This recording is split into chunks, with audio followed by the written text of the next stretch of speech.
In the quiet corners of Sicily, the name Riina still carries a weight that chills the soul. His life was a silent storm, one that never truly stopped raging, and even in death, his shadow refuses to fade. In the hills of Corleone, where the winds carry whispers of power, and the land has been soaked in blood for centuries, a boy was born, Salvatore Riina, Toto, as they called him, entered a world already molded by violence, tradition, and a complex web of loyalty that ran deeper than any river could carve through the land. Sicily, though beautiful, was a place where beauty masked the rot, a place where the mafia thrived in the shadows, and every street corner had eyes watching, waiting, calculating. The island, caught between history's battlefields and modern-day warfare, had long been ruled by the hands of the powerful. The mafia had been a silent beast slithering through the cracks of Sicily's society for generations. The men who came before Toto had written their names in blood, with promises sealed in whispered threats. Their power was their silence, and Toto, born in 1930, was shaped by this legacy. He grew up in a small, humble home with his father, a farmer, and his mother, a woman who spent her days in the shadows, quietly trying to make ends meet in a world where survival often meant looking away. It was a world where family was everything, but loyalty was bought with blood. Money was scarce, but fear? That flowed like wine. From a young age, Toto knew what it meant to survive in a world where strength wasn't just physical. It was something deeper. It was something unspoken. His father, though a man of the land, never found the prosperity the world promised. His mother's prayers for a better life seemed to fall on deaf ears. They were the forgotten ones, the ones who worked but had nothing to show for it. In a world where the strong ruled and the weak were crushed underfoot, Toto began to understand the harsh lessons of his environment. It wasn't just about surviving, it was about winning, about carving your name into the very soil you stood on. The boy who once ran through the narrow streets of Corleone was destined for more than simple farm work. He watched the older men, the ones who wore their suits and carried their quiet power with them. They didn't speak much, but their eyes said everything. They were the ones who controlled the town, who made sure the streets remained under their rule. In the silence of the village, where even the wind seemed to hold its breath, Toto absorbed everything. He saw the way power moved like shadows, unnoticed by the untrained eye, but ever present in every transaction, every glance. By the time he was a teenager, the world around him had begun to turn in even darker ways. Corleone, and the island of Sicily itself, was a battleground where rival factions within the mafia tore at each other in a silent war for supremacy. And Toto, with his eyes like steel and his heart beating with the rhythm of the streets, knew that in this game there were only two options: to be the hunter or to be hunted. Corleone was a town where the shadows were as much a part of the landscape as the sun-dappled hills and the narrow cobbled streets. In those streets, fear and respect intertwined like the roots of the ancient olive trees, deeply embedded in every crack, every corner. For young Toto Riina, these streets were both a playground and a classroom.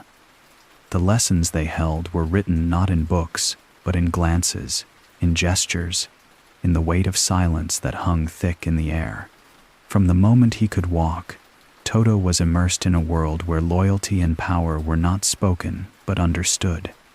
His family, though poor, were part of the fabric of this world. They lived on the edge, watching from the shadows as the powerful made their moves, as the mafia wove its invisible web through every aspect of life. His father, a farmer, had his share of struggles. He never held the wealth that others did, but he knew the rules. Toto's mother was softer, quieter, but her gaze, sharp as any weapon, always lingered on the men who came and went, the ones who controlled the town without ever raising a hand. To them, the world was something to be maneuvered, not confronted. And Toto, though just a child, knew there was something to this way of being. It was the unspoken language of the mafia that fascinated him. He didn't need to hear the words to understand them. He watched the older men, the ones who wore their suits and sunglasses with the same cold, practiced ease with which they walked into any room. The ones who shook hands with politicians and local officials, their smiles sharp, their intentions always hidden. It was a quiet power they held, the kind that made people fear them without a single word being uttered. Toto understood that fear was the currency in this world. The ones who controlled fear controlled everything. The fear of a look, the fear of a name whispered in the wrong ear, the fear of being left out, left behind, or worse yet, left to be forgotten. These men didn't have to demand respect, it was given to them, not because of what they could do, but because of what they could make others believe they could do. By the time he was a teenager, Toto had absorbed the mafia's rhythm like the beat of a drum. Every slight, every act of disrespect was an opportunity for something more. He began to see the way the world worked, not through the lens of right or wrong, but through the lens of power. To hold power was to be able to control those around you, to manipulate the very forces that shaped the world you lived in. It wasn't long before he began to look at the men who ruled his town with the same cold calculation. He admired them, not just for their wealth, but for their ability to bend the world to their will. The rules were simple, but they were ironclad. Never show fear, never show your cards, and most importantly, never let them see you coming. In the shadows of Corleone, Toto learned to move with silence, to wait patiently, and to strike when the time was right. Toto Riina was a boy who never needed to speak much. In fact, the fewer words he used, the more his presence grew. In the crowded streets of Corleone, where everyone knew everyone else's business, his silence was a weapon. It was a silence that didn't feel like shyness, it felt like calculation. The kind of quiet that made people pause, made them look over their shoulders. They didn't know him yet, not really, but they could feel the weight of his gaze. It wasn't the kind of gaze you could easily forget. He didn't talk to the other boys like the rest did, bantering and laughing, running through the streets with the wild energy of youth. No, Toto watched. He watched the way the older men moved, the way their eyes shifted when a deal was made or when a threat was issued. There was a calmness about them, a stillness, as if everything around them moved faster while they stayed in control. Toto wanted that stillness. He wanted the kind of power that came with it. People began to notice him, not because of anything he did, but because of what he didn't do. He didn't argue. He didn't boast. He didn't need to. His presence alone was enough. There was something unsettling about it, something unnerving. He would stand by, silent, as the others spoke, and yet it was as if he understood the conversation better than they did. It was as if he knew the end before it had even started. In those early years, his ambition wasn't shouted from rooftops. It was kept close, nestled in the corners of his mind like a secret. But it was a secret everyone could sense. He didn't need to announce himself. His ambition was in the air he breathed, in the way he moved, in the way he observed. It was the kind of ambition that didn't demand attention. It simply waited, and in time, it grew. His reputation spread, though, not through words but through actions, or the lack of them. The older men in the neighborhood began to talk about him. They whispered about the boy from the poor family who never spoke, never made a scene, but always seemed to be there when something important was happening. He wasn't seen as just another kid. He was seen as someone who would be something more. It was his quiet demeanor that made him stand out in a world full of noise. People in Corleone had grown accustomed to loud gestures, to deals done with heavy hands and even heavier words. But Toto, in his youth, was a storm wrapped in calm, a promise without the need for a contract. He didn't need to assert himself in the usual ways. His power was in his silence, and as time passed, that silence began to speak louder than any words ever could. People started to listen not because of what he said, but because they realized he never had to say anything at all. He understood things without needing to ask. He knew how to move through the world, as if it had already been mapped out for him. And in the eyes of those who watched him, that was more frightening than any outburst or declaration could ever be. It was a hot summer day in Corleone when Toto Riina received the first lesson that would shape the man he would become. The air was thick with the scent of sweat and dust, and the streets buzzed with the hum of everyday life. But the rhythm of the town was about to change. Toto was young, still a teenager, perhaps, but he had already started to understand the way things worked. The game, as the men of the town called it, was a dangerous one. A game that required more than just strength. It required the ability to make others fear you without ever needing to show your hand. The incident happened quickly, without warning. One moment, Toto was walking down the narrow alleyways. The next, he was caught in the middle of something darker. He had heard the shouting, loud voices filled with anger, but he hadn't expected to be pulled into the chaos. Two men, older than him, their faces twisted with rage, were in the middle of an argument. It was nothing unusual. Corleone was full of such arguments. Fights over money, over land, over pride. But this one was different. The older men began to push each other, shoving and cursing, their hands reaching for knives, for guns, for anything to settle the score. In that moment, time slowed for Toto. He could hear the thud of their boots on the ground, the hiss of their breaths, the sharp sounds of metal against flesh. And then, as if on cue, one of the men pulled a knife, and before Toto could even react, it was done. The man fell to the ground in a heap, blood spilling from his side like a river breaking free from a dam. The other stood over him, panting, eyes wide with something between fear and relief. Toto watched, his heart pounding in his chest, as the man who had dealt the blow stood still, staring at the fallen figure in front of him. He didn't look like a murderer. He didn't look like a man who had just taken a life. He looked calm, too calm, like he had done this 1,000 times before and would do it 1,000 times more without a second thought. Toto didn't speak, didn't move. He just watched. And in that moment, something inside him clicked. Violence wasn't a thing to be feared. It was a tool to be used when necessary, a way to gain control, to eliminate threats, to make sure that people remembered your name without needing to say a word. The lesson was brutal, simple, and effective. Life in Corleone wasn't about being the strongest. It was about knowing when to strike, when to remain silent, and when to make sure that your silence spoke louder than any action could. That day, Toto learned what many men in Corleone had known for years. It was a lesson that would echo in his mind every time he was faced with a decision.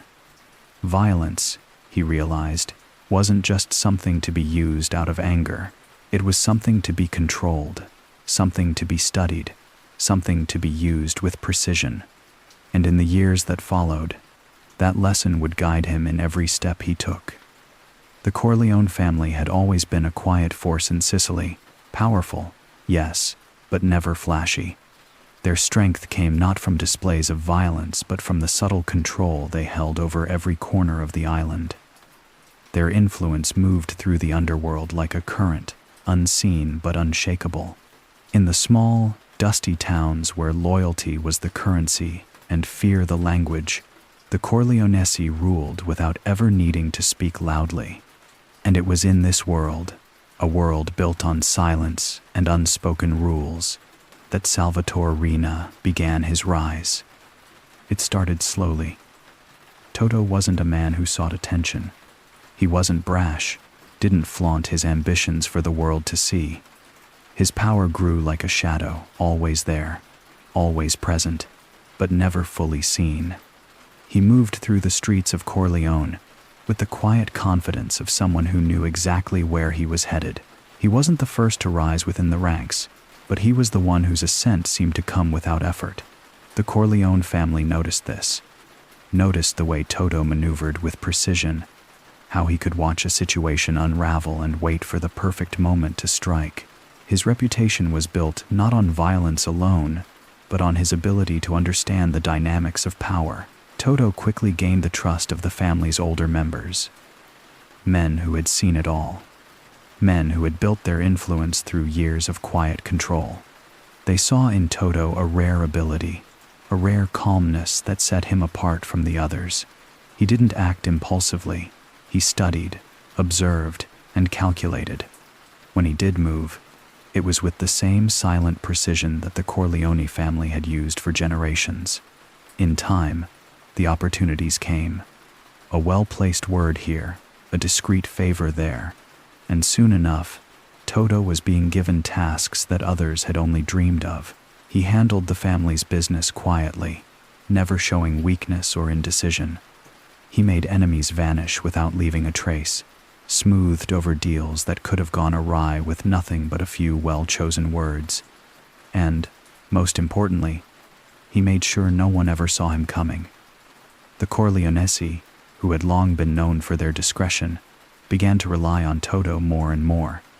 They appreciated his ability to move in the shadows, to navigate the murky waters of the mafia world without ever getting his hands dirty. Toto was never one to boast, never one to demand more than he was given.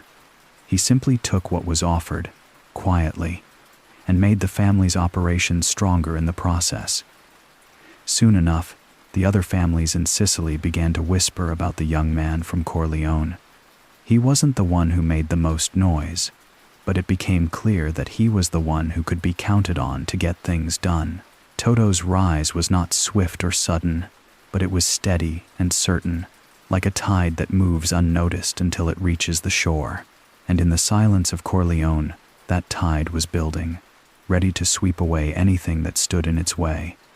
Salvatore Riina was never one for the spotlight. His rise through the ranks wasn't marked by grand gestures or flashy displays of power.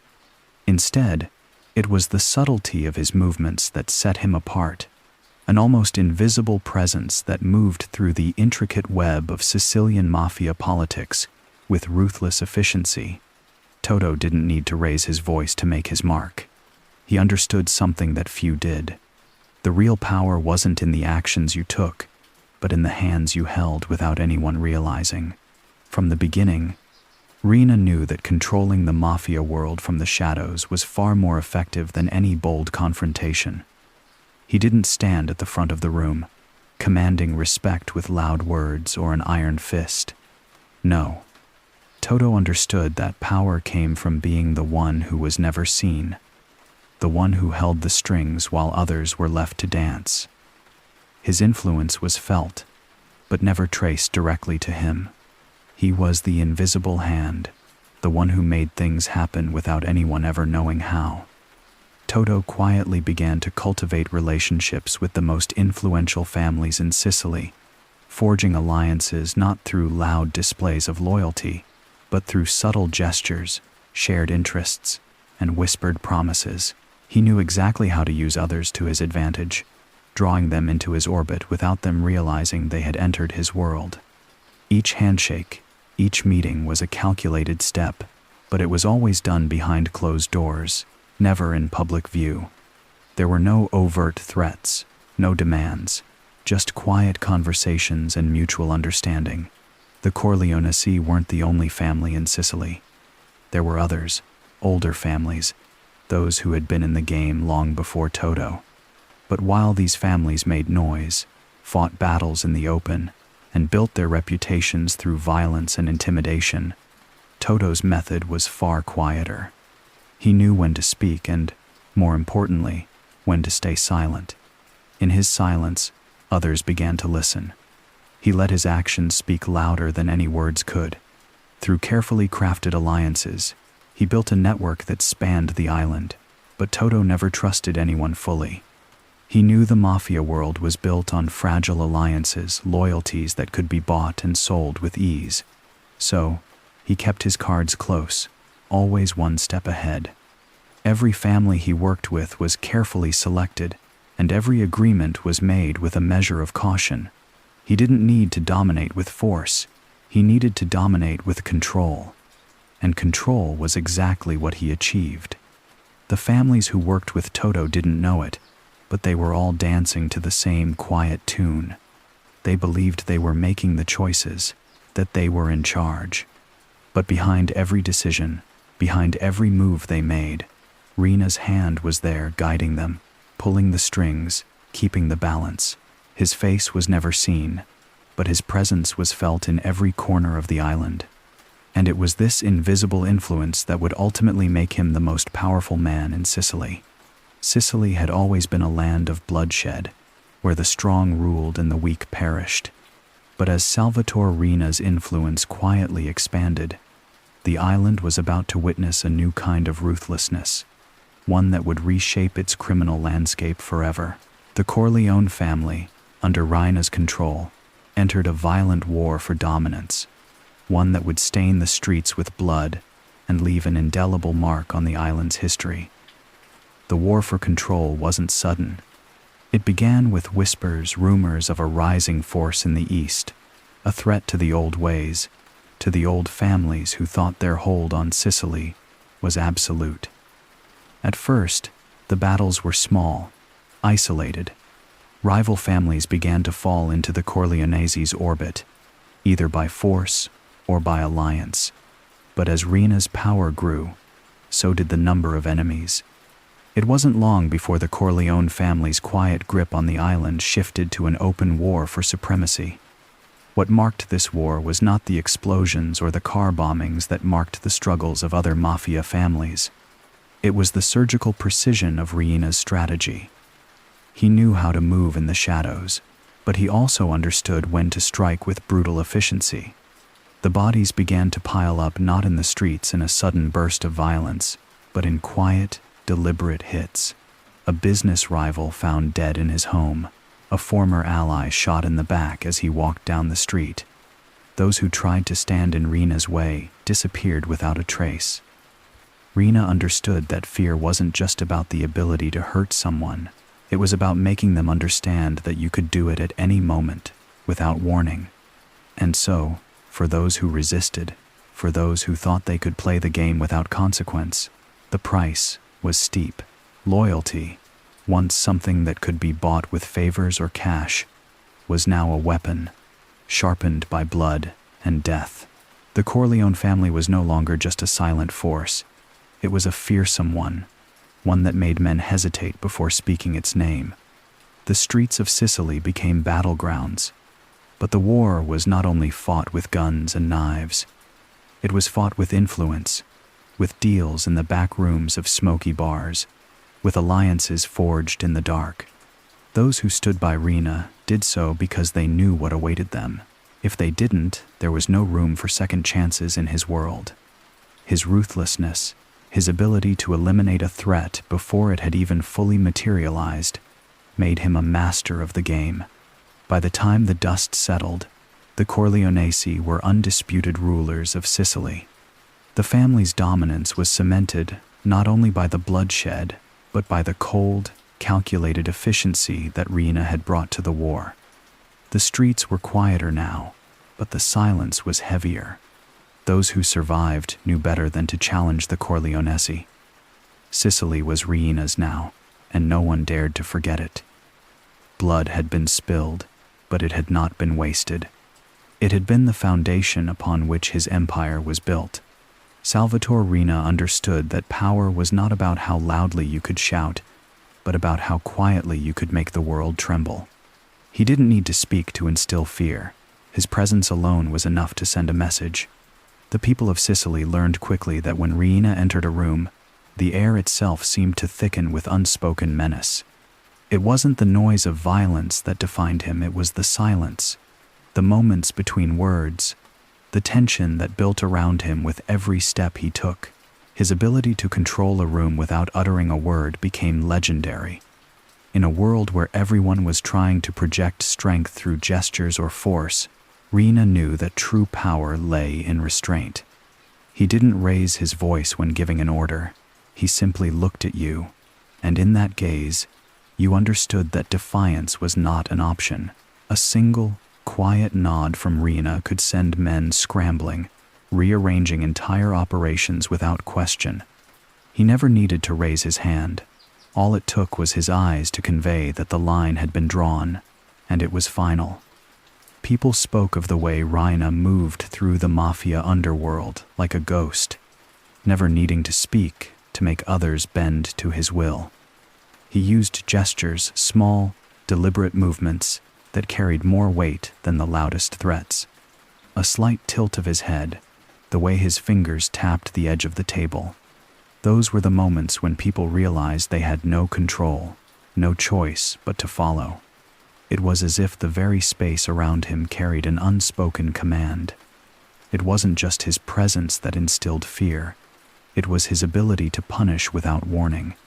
He would allow others to believe they were safe, to think they had escaped retribution, only to strike when they least expected it.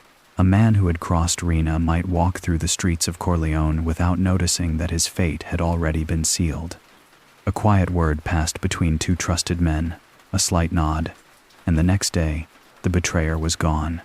No gunshots, no public confrontation, just silence, and then absence. His silence spoke volumes. It made people nervous, uncertain, constantly questioning whether they had done enough, said enough, to remain safe. And it wasn't just his enemies who were affected.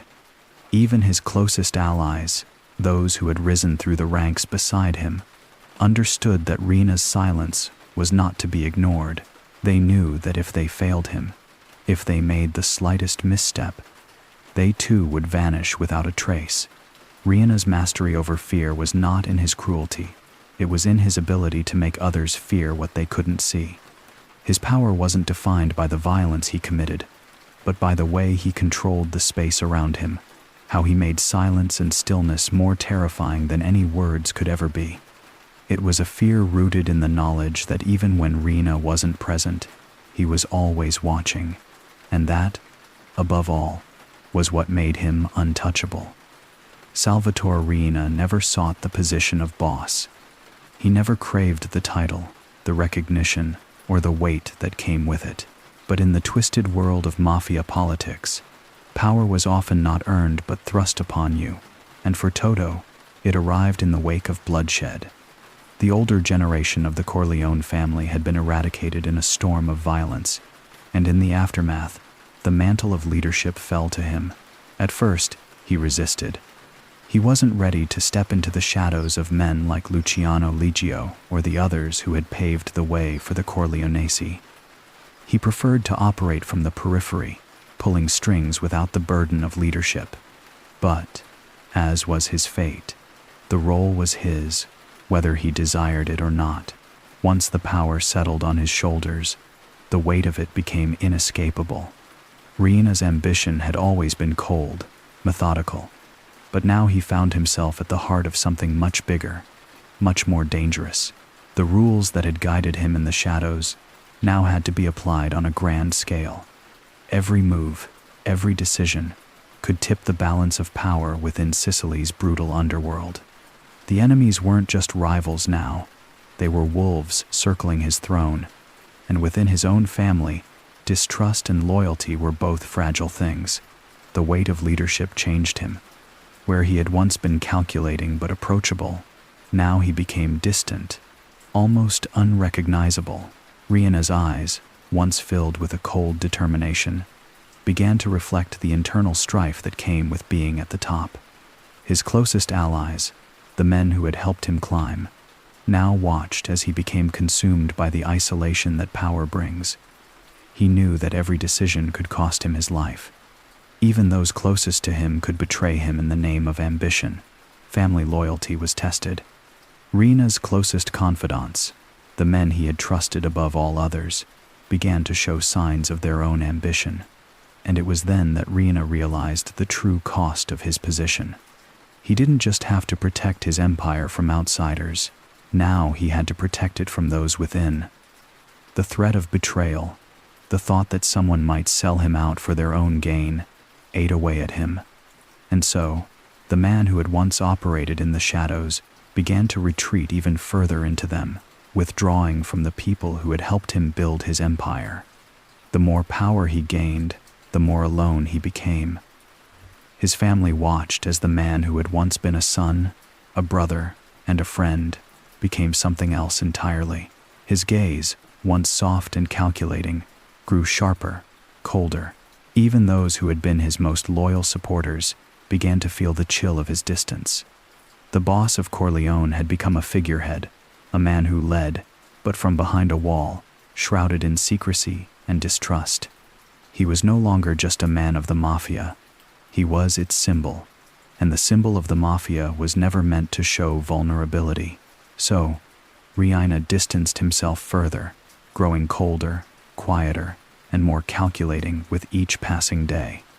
The reluctant boss had become a man who led through fear, not through respect. Salvatore Riina's true genius lay in his ability to move through the mafia power structure like a phantom, unseen but always present. While others around him made noise clamoring for attention, seeking power with grand gestures, Riina did nothing of the sort. He understood that the real force was in the quiet, the moments when no one was watching, and that's when he made his moves. He didn't have to be in the front of the room, shouting commands. His power came from behind the scenes, where his influence could be felt, but not traced. From the shadows, Riina orchestrated everything, maneuvering the pieces of the underworld like a master chess player. Every alliance, every threat, every move was calculated with an unnerving precision, while the world around him believed things were happening because of events. In truth, it was Riina's unseen hand that was guiding them. His influence was the invisible force that bent others to his will. He didn't make waves. He didn't have to. Instead, he waited. He watched. And when the time was right, he would subtly erase obstacles before anyone even knew they were there. If a family stood in his way, if an individual threatened his control, he didn't rush to eliminate them immediately. He was patient. He would work silently, getting into the minds of his rivals, turning them against each other, planting seeds of doubt in the right ears, until, slowly, they began to crumble from the inside. By the time they realized what had happened, it was already too late. People who worked with Riina began to notice the silence, the way things fell into place without any obvious intervention. Men who thought they were in control found their positions weakening, their power slipping without any direct confrontation. In the world of the mafia, power was always shifting, always at risk of being overtaken. But with Riina, the movement was so smooth, so quiet, that it was as if nothing had changed at all. He was everywhere and nowhere at the same time, making decisions, executing plans, and slowly shifting the balance of power in his favor. In the end, it wasn't the bloodshed, the violence, or the flashy confrontations that defined Riina's rise. It was the way he worked behind closed doors, the way he made things happen while others were busy making noise. He didn't need to be seen. His presence was felt in the void, in the spaces between actions, and with each calculated move, the obstacle before him would disappear, not with a bang, but with the quiet certainty that came from being steps ahead of everyone else.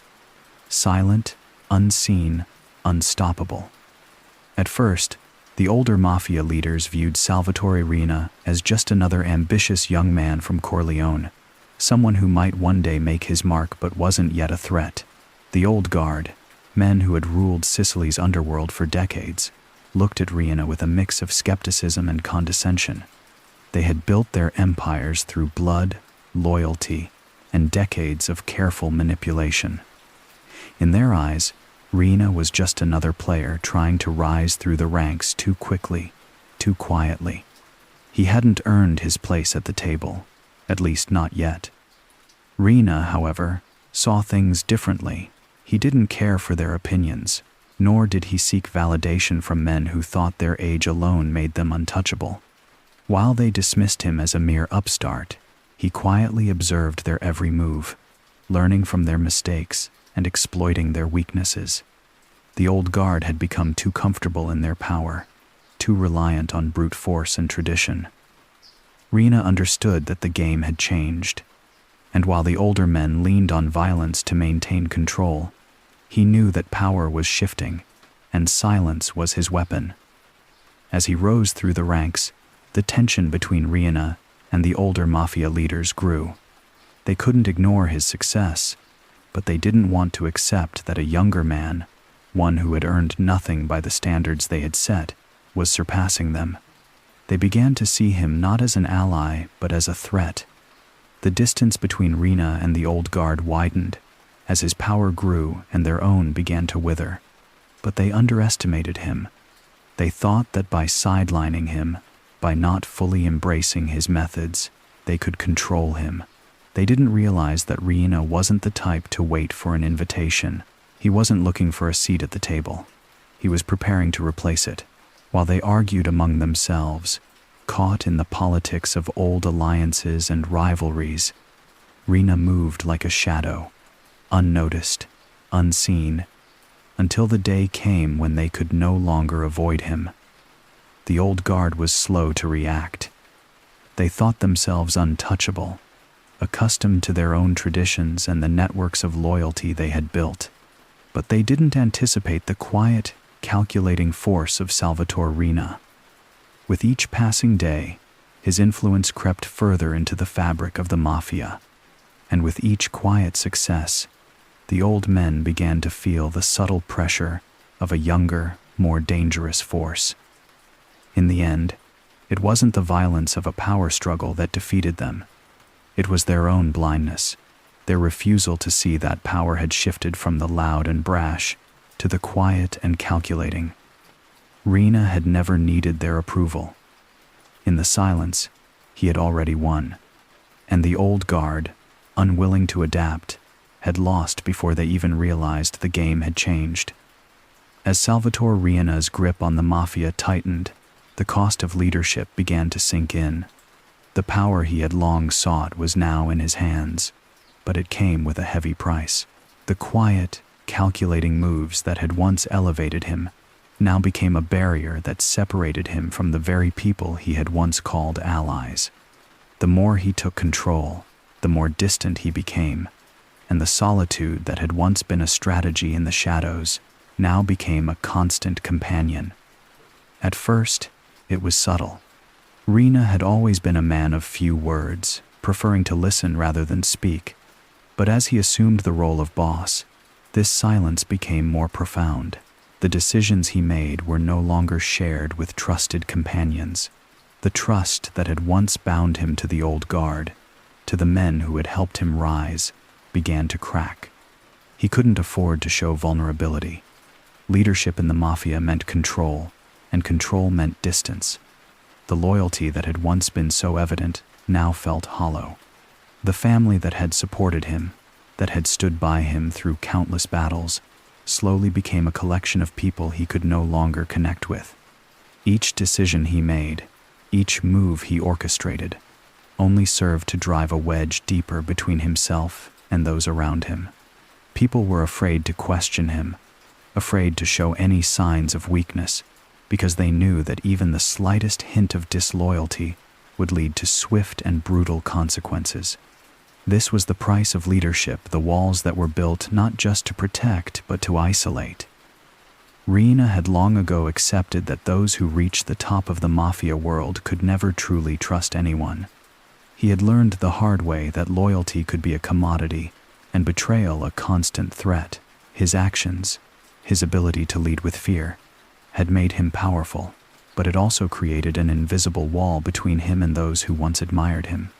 The men who had fought beside him, who had shared meals with him, now only saw him as a boss, a figurehead, someone to be feared and respected, but never understood. His solitude became his refuge and his curse. Where once he had walked the streets with a sense of belonging, now he moved like a shadow in the dark corners of his own empire. The weight of the decisions he made, the lives he destroyed, the families he betrayed, all added to the burden he carried. And as the walls between him and the world grew higher, Riina found himself more and more isolated, more and more alone. The leadership he had fought so hard to attain had slowly eroded the very humanity he once had, and he began to realize that the throne he had so long coveted had no room for comfort. It was a cold, unforgiving place, where even the most powerful man could never escape the silence. As Salvatore Riina solidified his control over Sicily, a new enemy emerged, one that would demand every ounce of his ruthless cunning: the Italian state. For years, the mafia had operated in the shadows, a ghost that both feared and fed on the system. But Riina had no such restraint. He had come to understand something that many before him had not. The state was not just an adversary, it was a target, a place to be broken down, to be torn apart. The battle would not be fought in the shadows, but in the streets, courts, and corridors of power. Riina's war with the state began quietly at first, with calculated acts of defiance and subtle but vicious strikes against anyone who stood in his way. He understood the game, the dance of bribery and manipulation that kept the Italian government on its knees. But he was no longer content with merely surviving within the system. He wanted to cripple it, to render it powerless, so that the mafia could become its own government, an entity too large, too ingrained to be touched. He started with the police, targeting officers and politicians who had dared to step too far into his world. Riina's men knew how to strike with terrifying precision.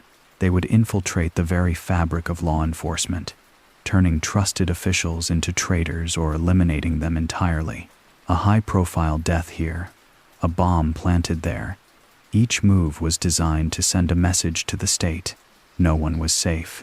Not in the police, not in the courts, and certainly not in the halls of power. The state, which had once been an indifferent force, now found itself in a constant, unrelenting war for survival. The courts were no different. Riina's reach stretched far into the judiciary, and his influence over legal proceedings meant that many cases against the mafia would never see the light of day. For those that did, his response was swift.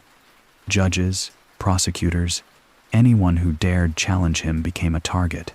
A calculated assassination here, a silent threat there, and soon, the very idea of justice began to crumble under the weight of fear. Courtrooms became places where decisions were no longer made by the law but by the invisible hand of Salvatore Riina. But it wasn't just violence that defined this war. It was Riina's ability to turn the state's own institutions against it. His corruption network was vast, his reach long. He didn't simply bribe officials. He subverted the system, working his way into its very core.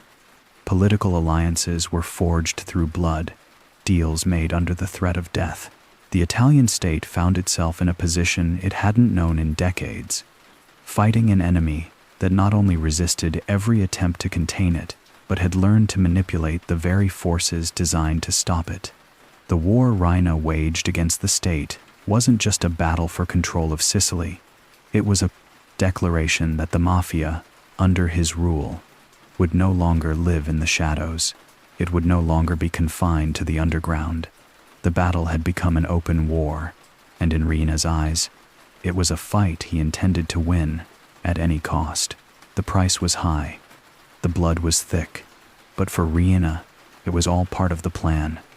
Each strike, each assassination, each move made was a step closer to achieving the unthinkable, a state ruled by the mafia itself. As the battle between Salvatore Riina and the Italian state escalated, the rules of the game changed. What had started as a strategic campaign of manipulation, subtle power grabs, and careful intimidation evolved into something darker, something that shook the very foundations of the country. The shift was inevitable. Riina, a man who had always preferred silence and calculation, found himself in a position where subtlety was no longer enough. The war he waged would no longer be fought in the shadows, it would be fought with blood and bombs. The first signs of this new kind of war were violent, sudden, and brutal. Riina, ever the strategist, understood that fear could no longer be instilled through quiet whispers and cold eyes. The Italian government had become too accustomed to the mafia's methods, too used to the slow grind of intimidation. Riina needed to make them feel something they hadn't felt in decades: terror. And so, the bombings began. The streets of Italy trembled beneath the weight of Riina's wrath. Strategic explosions rocked the cities, targeted at those in power: judges, prosecutors, politicians. Every blast was calculated, not only to eliminate those who stood in his way, but to send a message to the entire country. The mafia was not just a criminal organization, it was a force of nature, something more powerful than any institution. With each bomb, Riina took the fight directly to the heart of the state, forcing the government to face an enemy it couldn't reason with, couldn't control, and couldn't hide from. It wasn't just the brutality of the bombings that shook Italy. It was the sheer audacity of them. The bombs didn't just kill. They disrespected, defied, and humiliated the very idea of law and order. They showed that the mafia had transcended its role as a hidden criminal empire. Under Riina's rule, the mafia became something else entirely: an unstoppable force, a state within a state. Riina's war was no longer about control. It was about domination.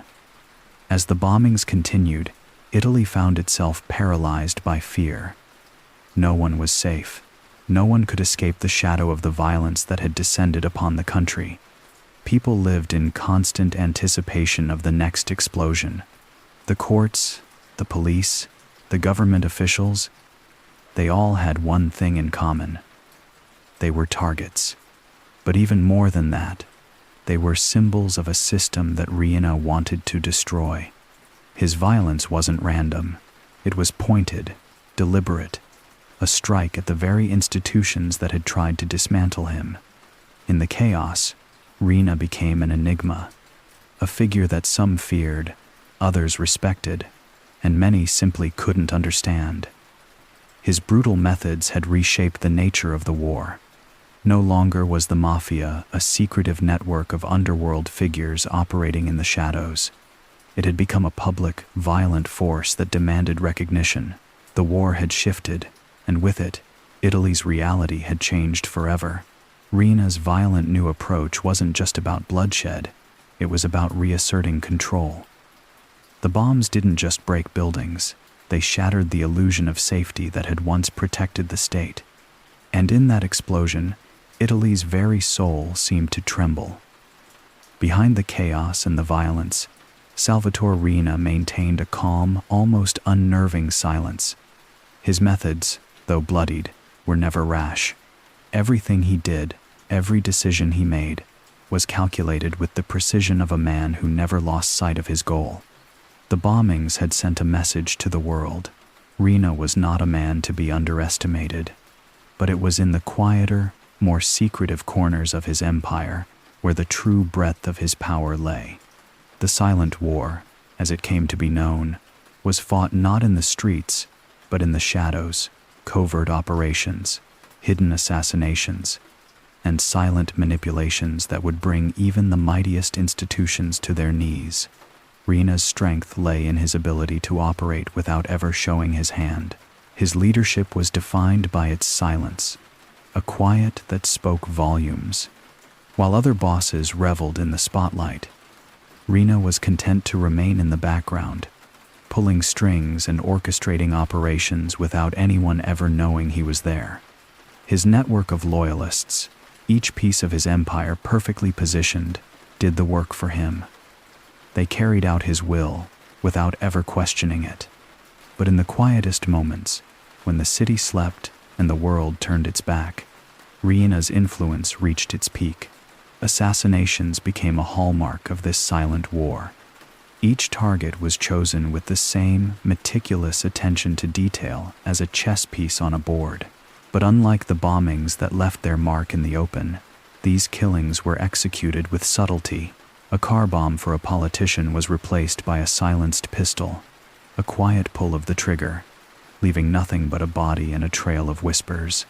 Police officers, rival gangsters, even potential allies all fell to the cold efficiency of Riina's commands. They died not in a blaze of gunfire but in the calm silence of a well-executed plan. What made Riina even more terrifying was his ability to create networks that functioned like ghosts. His operations spanned continents, yet the people who worked for him, the men and women who ran the vast criminal syndicates he controlled, had no idea who he was. They were cogs in a machine, doing their part without ever understanding the whole. No one could trace their connections back to him.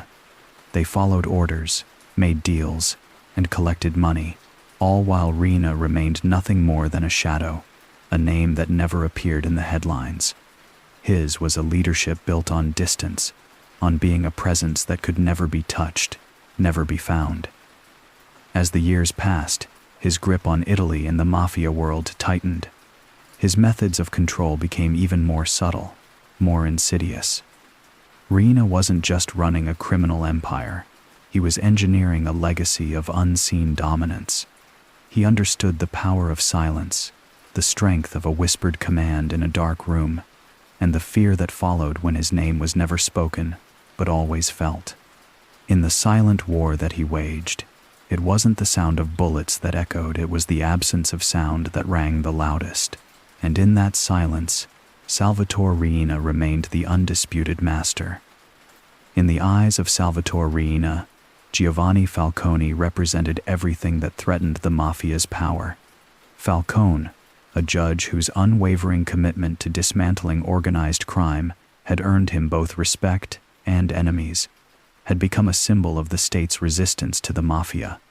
His role in the Maxi trial, which convicted hundreds of mafia members, made him an implacable force, a target in Riina's unyielding war against the state.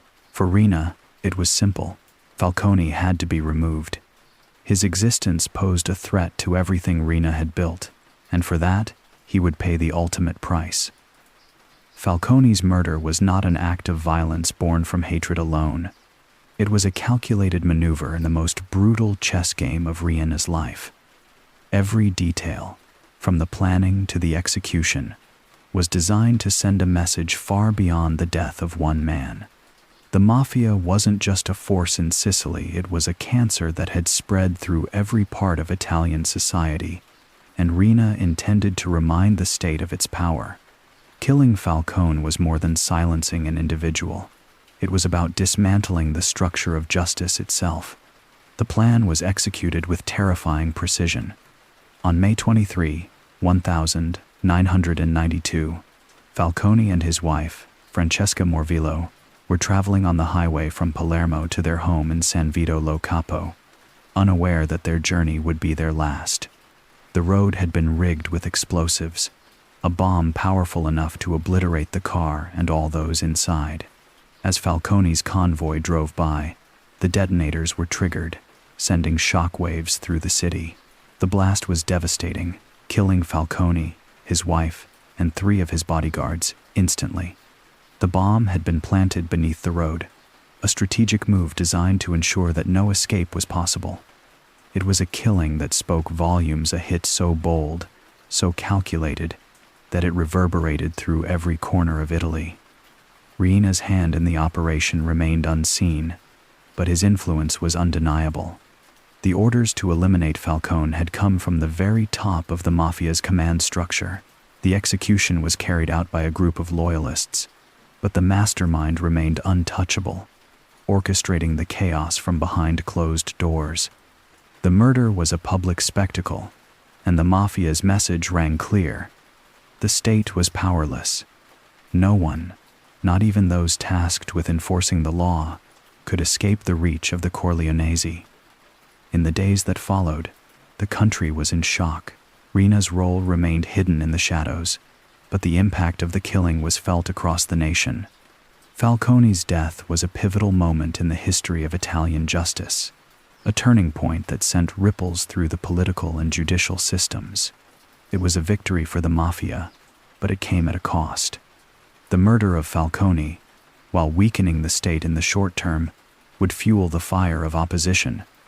It would set in motion a relentless pursuit of Riina, a pursuit that would eventually lead to his downfall. The killing of Giovanni Falcone was a brutal demonstration of Riina's power and ruthlessness. It was a reminder to the world that, for all the justice, for all the laws, the mafia ruled with a far more unyielding authority. In the silence that followed the blast, the war between the state and the mafia had reached a new, terrifying level. As the years passed, the name Salvatore Riina became synonymous with terror, not just in the streets of Palermo or Corleone, but in every corner of Sicily. It wasn't just the threat of death that loomed over the island. It was something deeper, more pervasive. It was the knowledge that Riina was always watching, always listening, his influence spreading like a shadow that never let the sun in. For many Sicilians, his name was not just a symbol of power. It was a constant reminder that they were never truly safe. The fear of the beast didn't live in the loud, public acts of violence. It thrived in the small, everyday moments. The quiet whispers in the marketplace, the hushed conversations in cafes, the quick, nervous glances exchanged when a car with darkened windows passed by. People learned to live with this fear, and they did so in silence, understanding that speaking too loudly about the wrong things could be a death sentence. In Riina's world, loyalty wasn't just a matter of respect, it was a matter of survival. Riina's name didn't need to be shouted to send chills down the spine. It was spoken in soft voices, in rooms that felt smaller the moment it was mentioned. The fear was woven into the fabric of daily life. Businesses paid protection money, not because they wanted to, but because they had no choice. Shopkeepers set their prices knowing that the wrong word could cost them their lives. Children grew up in the shadow of that name, knowing that even if they didn't understand all the details, they understood the rules of the game. Their world, though far removed from the violent wars fought by the mafia, was still shaped by it. The fear of Riina extended far beyond the mafia itself. He had woven himself into the very structure of Sicilian society, using his power to ensure that no one ever felt entirely safe. Even the police, those sworn to protect the public, moved carefully in his world. Some were bought, some were terrified, and others simply avoided the danger by turning a blind eye. They were all part of the ecosystem that Riina had created, a world where justice often seemed to take a back seat to survival. But it wasn't just the threat of death that gripped the island, it was the uncertainty that came with it. People didn't know when Riina would strike, who would be next, or why. His attacks were often as invisible as his leadership. The murders were swift, calculated, and, in many cases, untraceable back to him. The beast didn't need to show his face. The legend was enough. For some, the fear eventually became a way of life. For others, it shattered their spirit. The idea of standing up, of challenging the power that Riina had built, seemed impossible. Who would dare to speak out when the consequences were so lethal? In the hearts of many Sicilians, Riina's presence was a constant, suffocating weight. They couldn't see him, but they could feel him everywhere. He was the shadow on the wall, the noise outside the window at night, the nameless dread that followed them even into their sleep. Salvatore Riina's power was not just born from bloodshed or intimidation. It thrived in the spaces where the public couldn't see, in the rooms where deals were made over whispers, where influence was wielded not with guns, but with the quiet pull of strings. His genius lay not in his ability to command with brute force, but in his mastery of manipulation, of bending entire systems without ever revealing his presence. He was the unseen hand, the one who moved the pieces across the board, orchestrating chaos from the shadows. In Sicily, Riina's control extended far beyond the mafia families. He understood that true power wasn't just about controlling the streets, it was about infiltrating the very foundations of society. It was about owning the politicians, the judges, the businessmen, the police officers. His network wasn't one of overt loyalty. It was a complex web of corruption, fear, and debt. Every corner of society had its price, and Riina was more than capable of paying it. Through well-placed allies and subtle threats, Riina began to infiltrate the political structure of Sicily. He didn't need to show up in the halls of power himself. He didn't need to be seen. Instead, he worked through intermediaries, through trusted lieutenants who understood the delicate balance of influence and coercion. Politicians who once held genuine power in Sicily found themselves bound to Riina's will, either out of greed or out of fear. He would fund their campaigns, provide them with protection, or make sure their opponents never stood a chance. And in return, they would turn a blind eye to the mafia's operations or offer their own services when called upon. But it wasn't just politicians who bowed to Riina's unseen hand. The judicial system, which was supposed to serve as a bulwark against corruption, had its own cracks. Judges were threatened, blackmailed, or bought outright. Laws were twisted, cases were buried, and evidence went missing. The mafia, under Riina's control, had turned the courts into an extension of its will. It wasn't uncommon for a judge who might have been set to try a mafia figure to mysteriously recuse themselves or find themselves in the pocket of the Corleonesi. If the law became an obstacle, Riina simply bent it until it no longer mattered. The police, too, were either on Riina's payroll or in fear of crossing him. Some officers, on the mafia's side, looked the other way when shipments of heroin flowed through the island, while others, too frightened to act, hesitated when it came time to challenge him. Riina had cultivated a network of loyalists who kept tabs on anyone who dared to oppose him. He knew their names, their routines, their weaknesses. In this unseen world, power was subtle, quiet, and omnipresent. Riina's influence wasn't confined to dark alleys or the back rooms of mafia meetings. It seeped into the streets, into the very structures that should have protected the public, and turned them into tools of control. And in this, he became more than a mere criminal. He became the architect of an entire system, one where every brick was laid by his hand, but never touched by his fingerprints. The empire he built didn't need to be seen, it was everywhere. As the years wore on, the power Salvatore Riina had carefully constructed began to erode the very thing that once held it together, his family. In the early days, loyalty had been a bond forged in blood, a connection solidified by shared ambition and purpose. But as his grip on Sicily tightened, as his ruthlessness grew, Riina began to make choices that would pull the threads of that loyalty apart. It wasn't just enemies from the outside who became a threat. It was the cracks that formed within his own family that signaled the first true signs of his decline. Riina's methods, once celebrated for their precision, began to push even his closest allies to their breaking point.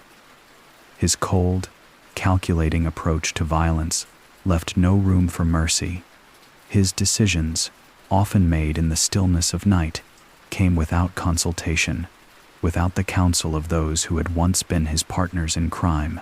The brutality of his methods began to bleed into his personal relationships, and those who had once stood beside him began to question whether they could continue to live in the world he was creating.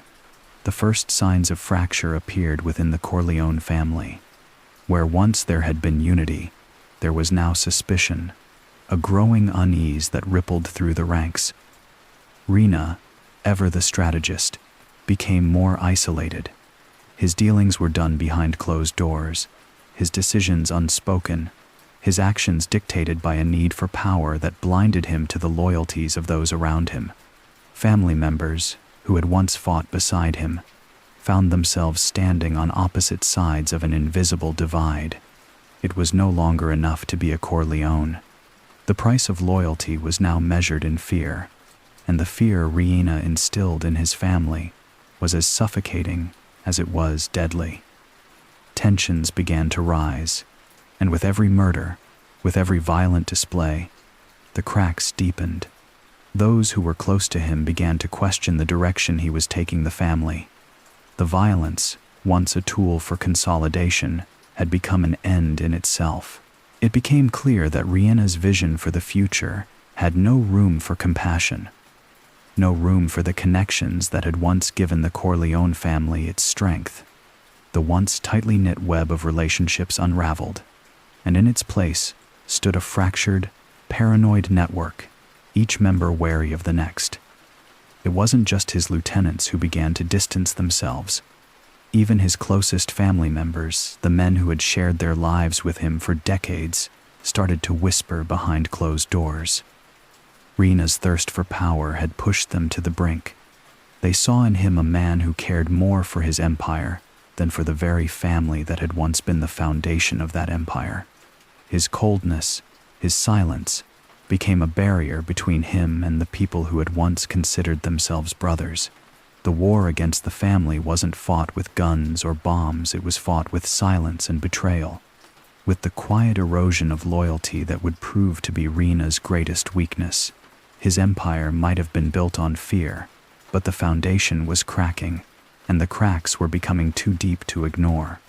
The family that had once supported him now found itself torn apart by the very methods Riina had used to build his power.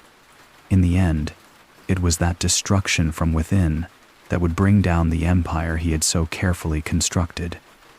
There's a moment in every leader's life when the quietest of whispers becomes a blade. Salvatore Riina's empire, built upon fear and unwavering control, had finally reached a tipping point. The same men who once sat at his side, loyal to the death, now began to drift away in the shadows, lured by promises of power or perhaps driven by a deep-seated fear of the very man they had once sworn allegiance to. The betrayal did not come with a loud cry or an obvious defection. It came slowly, in quiet conversations, hushed words, and the subtle shifting of alliances. Riina, ever watchful, had always known that loyalty was fragile. Yet even he couldn't have predicted how swiftly his empire would begin to unravel from the inside. Those closest to him, the men who had shared in the bloodshed, who had fought by his side, were the first to betray him. It was a slow burn, the first betrayals happening beneath the radar. Small, unnoticed movements that rippled through his network. But Riina, for all his intelligence and cold calculation, was never one to miss the faintest tremor in his world. The whispers of discontent began to grow louder, and the men who had once been essential to his rule now sought their own power. They saw Riina's isolation, his increasing paranoia, and his singular focus on control as weaknesses they could exploit. They began to make deals with rival families, turning their backs on Riina's long-standing alliances in favor of new opportunities. The fear that had kept them in line for so long had begun to fade, replaced by the scent of ambition. Riina's reaction was swift, as it always was. There was no room for hesitation in his world. His silence, once a weapon of control, became a mask for the fury he held within. He knew that weakness, especially from those closest to him, could not be tolerated. He had built his empire with the understanding that anyone who betrayed him would be dealt with swiftly, without remorse. And so it was that the men who had once been his trusted allies vanished as suddenly as they had appeared, their bodies left behind as cold, lifeless reminders of the cost of disloyalty. The repercussions were brutal. Riina didn't just seek retribution for the betrayal. He sought to make an example of it. He had never hesitated to spill blood when it was necessary, and now, more than ever, it was crucial to remind anyone who might be thinking of following in the footsteps of those who had betrayed him that there would be no place for traitors in his world. His orders were carried out with ruthless precision, each act of retribution a calculated move in a game that was now about survival, not power. And though the bodies piled up, the damage was done. The empire Riina had worked so hard to build was now fractured, held together only by the fear of his name. The trust that had once been a foundation of the Corleone family was now a hollow shell, and Salvatore Riina, the man who had mastered silence and fear, found that even the darkest of shadows could hide betrayal.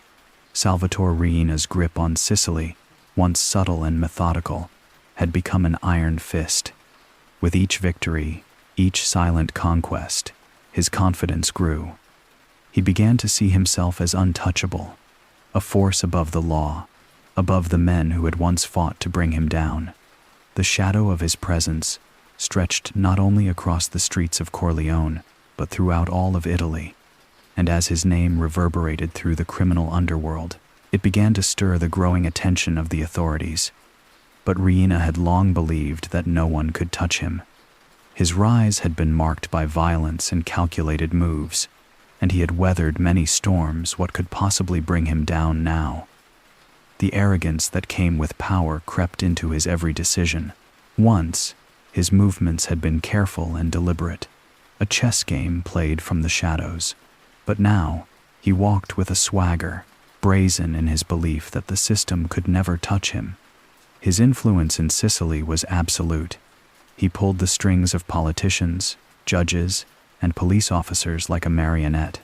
The very institutions meant to challenge him seemed to bend at his will, their power fading against the strength of his empire. The media, though controlled and manipulated, could no longer ignore him. He had become a symbol of fear and power that could not be contained. His name was spoken in hushed tones, but it was everywhere. Yet, despite the growing attention, Riina felt secure, wrapped in the belief that no one could disrupt his reign. He had made too many enemies, too many alliances, and built an empire too vast for anyone to unravel. The thought that the Italian state might succeed where others had failed was unthinkable to him. But the authorities, despite the deep corruption and widespread fear Riina had instilled, were beginning to wake up. The man who thought he was beyond reach had become the target of an unrelenting pursuit. Yet, in his arrogance, Riina dismissed it as nothing more than noise, a fleeting threat that would soon dissipate. He had built his empire on a foundation of fear, and fear, in his eyes, was a shield. It was a belief that had served him well for years, but it had begun to create a blind spot, a fatal miscalculation that would ultimately prove to be his undoing. In the days leading up to his downfall, Riina stood tall, convinced that his empire was invincible. His actions, once calculated and measured, began to display a recklessness that had not been seen before. The man who had moved through the underworld like a ghost was now walking in the open, his every step more dangerous than the last. And yet, the authorities, who had once trembled under his name, began to take notice. But for Riina, this was just another challenge, another enemy he would conquer with the same cold precision he had used to rise to power. At least, that's what he believed. Loyalty, to Salvatore Riina, was more than just a virtue. It was the foundation upon which his empire stood. But loyalty in Riina's world came at a price, one that few were willing or able to pay. He did not expect blind devotion, but he demanded obedience, and he tested that loyalty with methods so brutal that even the hardiest of men would hesitate. The price was clear: fear, sacrifice, and silence. Loyalty was not given freely in his world. It was coerced, extracted, and enforced through violence, through the threat of death that hung like a dark cloud over his men. Riina's vision of loyalty was not like that of the old mafia traditions, where allegiance was forged in blood, honor, and shared struggle. To Riina, loyalty was a tool, a weapon to wield, not a bond of mutual respect. He understood that power, true power, could only be sustained if there were no room for weakness, no space where doubt could creep in. His empire was built on fear, and fear demanded absolute loyalty, no matter the cost. His methods of ensuring loyalty were unforgiving. A man who showed even the slightest hesitation, a hint of betrayal, or even an ounce of disloyalty, would pay for it with his life. One day, a trusted lieutenant, a man who had been by Riina's side for years, failed to meet expectations. His slip was small, an error that seemed insignificant to outsiders, but to Riina, it was a crack in the foundation. The man's loyalty was in question, and Riina would not tolerate doubt. He summoned him to a quiet place, where only the shadows could witness the interaction. There was no need for words, no demand for an explanation. Riina's gaze alone told the man all he needed to know. In that moment, it became clear that loyalty was not something to be tested, but something to be proved, and the price of failing that test was death. The lieutenant knew the rules. He had seen others fall before him, men who had once stood at his side. But fear, it seemed, had not yet fully gripped his heart. That hesitation would be his undoing. Riina's orders were swift, precise, and utterly without mercy. A life was taken, and another lesson was cemented into the bloody fabric of the Corleone legacy. The message was clear. Loyalty, in Riina's world, came with a cost. There was no room for weakness, no place for uncertainty. Power, he believed, was built on fear, and fear was built on absolute, unquestioning loyalty. A man who failed to be loyal to him, whether by mistake or by malice, was a man who needed to be removed. And so, in the shadows of Corleone, the beast continued to build his empire, one ruthless act of loyalty at a time. For in his world, loyalty was not a choice, it was a command. And the price for failing to pay that price was more than death. It was obliteration. As Riina's power grew, so too did his ability to stretch his influence far beyond the borders of Sicily. It was no longer enough to control the underworld through fear. Now, he sought to control the world that existed above it, the world of politicians, businessmen, and the very institutions meant to oppose him. His empire, once a shadow in the streets of Corleone, began to unfurl across the entire Italian peninsula, weaving a web of corruption so intricate that it seemed impossible to unravel. Each strand connected to another, from the highest political offices in Rome to the back rooms of small businesses in Palermo. Corruption became Riina's true weapon, one that was far more potent than any gun or bomb. He understood that in a country where power could be bought, loyalty could be purchased, and fear could be manipulated, true control came from operating in the shadows of legitimate authority. He cultivated alliances with those who held power, but could be easily swayed by money and threats.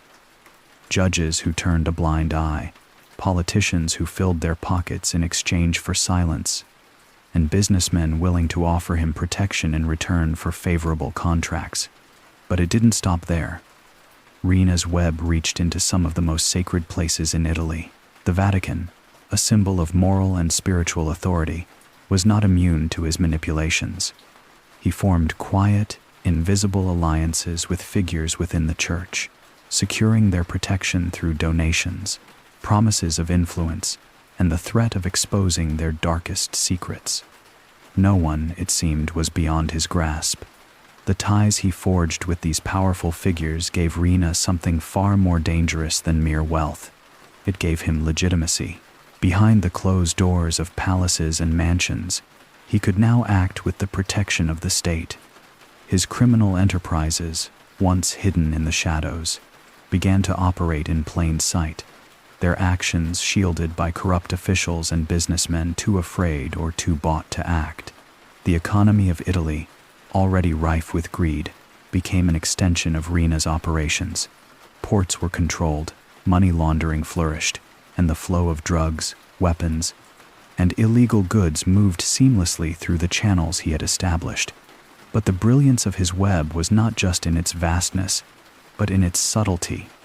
While Riina's name struck fear into the hearts of his enemies, his true strength lay in how quietly he pulled the strings. Publicly, he remained a figure of obscurity. No flashy displays of wealth or power, no public speeches or appearances. He moved with the subtlety of a shadow, his presence felt only through the acts of those who worked for him, and the invisible hand that guided the country's politics, business, and social structures. And as the web of corruption deepened, so did Riina's confidence in his invincibility. He no longer saw himself as just a mafia boss. He had become the unseen king of Italy, a ruler of both the underworld and the world above it. Behind the walls of Riina's fortified mansion, a different world existed, one far removed from the cold, calculating image he projected to the outside world. To those who feared his name, he was the beast, the ruthless godfather who commanded with an iron fist. But within the confines of his home, he was still a man, and like all men, he carried burdens that were unseen by the public. Despite his position at the top of the mafia, despite the wealth and power that flowed endlessly through his empire, Salvatore Riina's home life was defined by a quiet loneliness.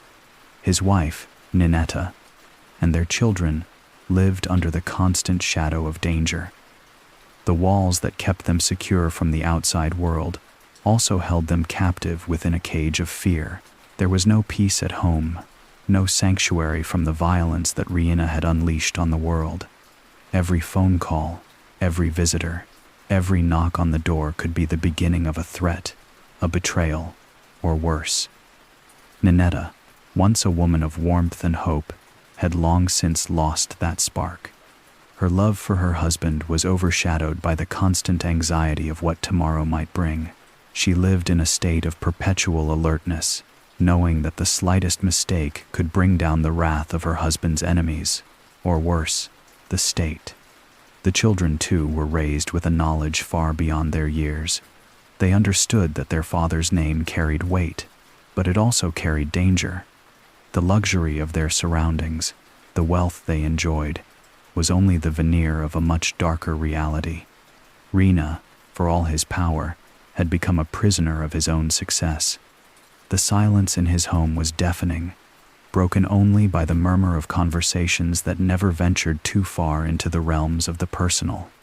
His wife spoke in hushed tones, their children learned to move quietly, and Riina's interactions with them were calculated, distant, as though he feared any expression of warmth might betray him. The love that he had once known was now buried beneath layers of strategy, of cold ambition, and a constant awareness of the danger that loomed over them all. Even in the most intimate moments, there was always a silent understanding between them, an understanding that their lives could change in an instant, that they were as much a part of the empire he had built as the streets and the men who worked for him. At times, when the house was still, when the children were asleep, Riina would sit alone in his study, his mind racing with the weight of his empire. The silence would grow thick around him, but it was a different kind of silence, one he had come to loathe. It was the silence of the man who had everything yet nothing. In his heart, there was no room for rest. There was only the quiet understanding that in this life, peace was not a luxury he could afford. His family, too, was caught in that same web of fear, and in the quiet of their home, they all knew one thing for sure. In a world where loyalty was bought with blood, safety was never guaranteed. As Riina's power solidified, so did the inevitable response. With each move he made, each calculated step that further entrenched him as the undisputed boss, the cracks in his empire began to show. What had once been the silent dominance of the Corleonesi now attracted enemies on all fronts, rivals within the mafia, forces of law and order, and even foreign governments, all drawn to the shadow cast by his ever-growing influence. The noose that once seemed distant was now pulling in with alarming speed. Internally, his rise created fractures within the mafia families that had once respected or even feared him. There were those who thought they could play his game, who believed that in time, they too could hold the reins of power. The Sicilian mafia, built on loyalty and blood, was beginning to splinter. Old families, some of which had worked with Riina in the past, saw him as a threat to their own legacies. They no longer viewed him as a necessary ally but as an obstacle in the way of their own ambitions. Discontent simmered beneath the surface, and whispers of betrayal spread like wildfire through the underworld.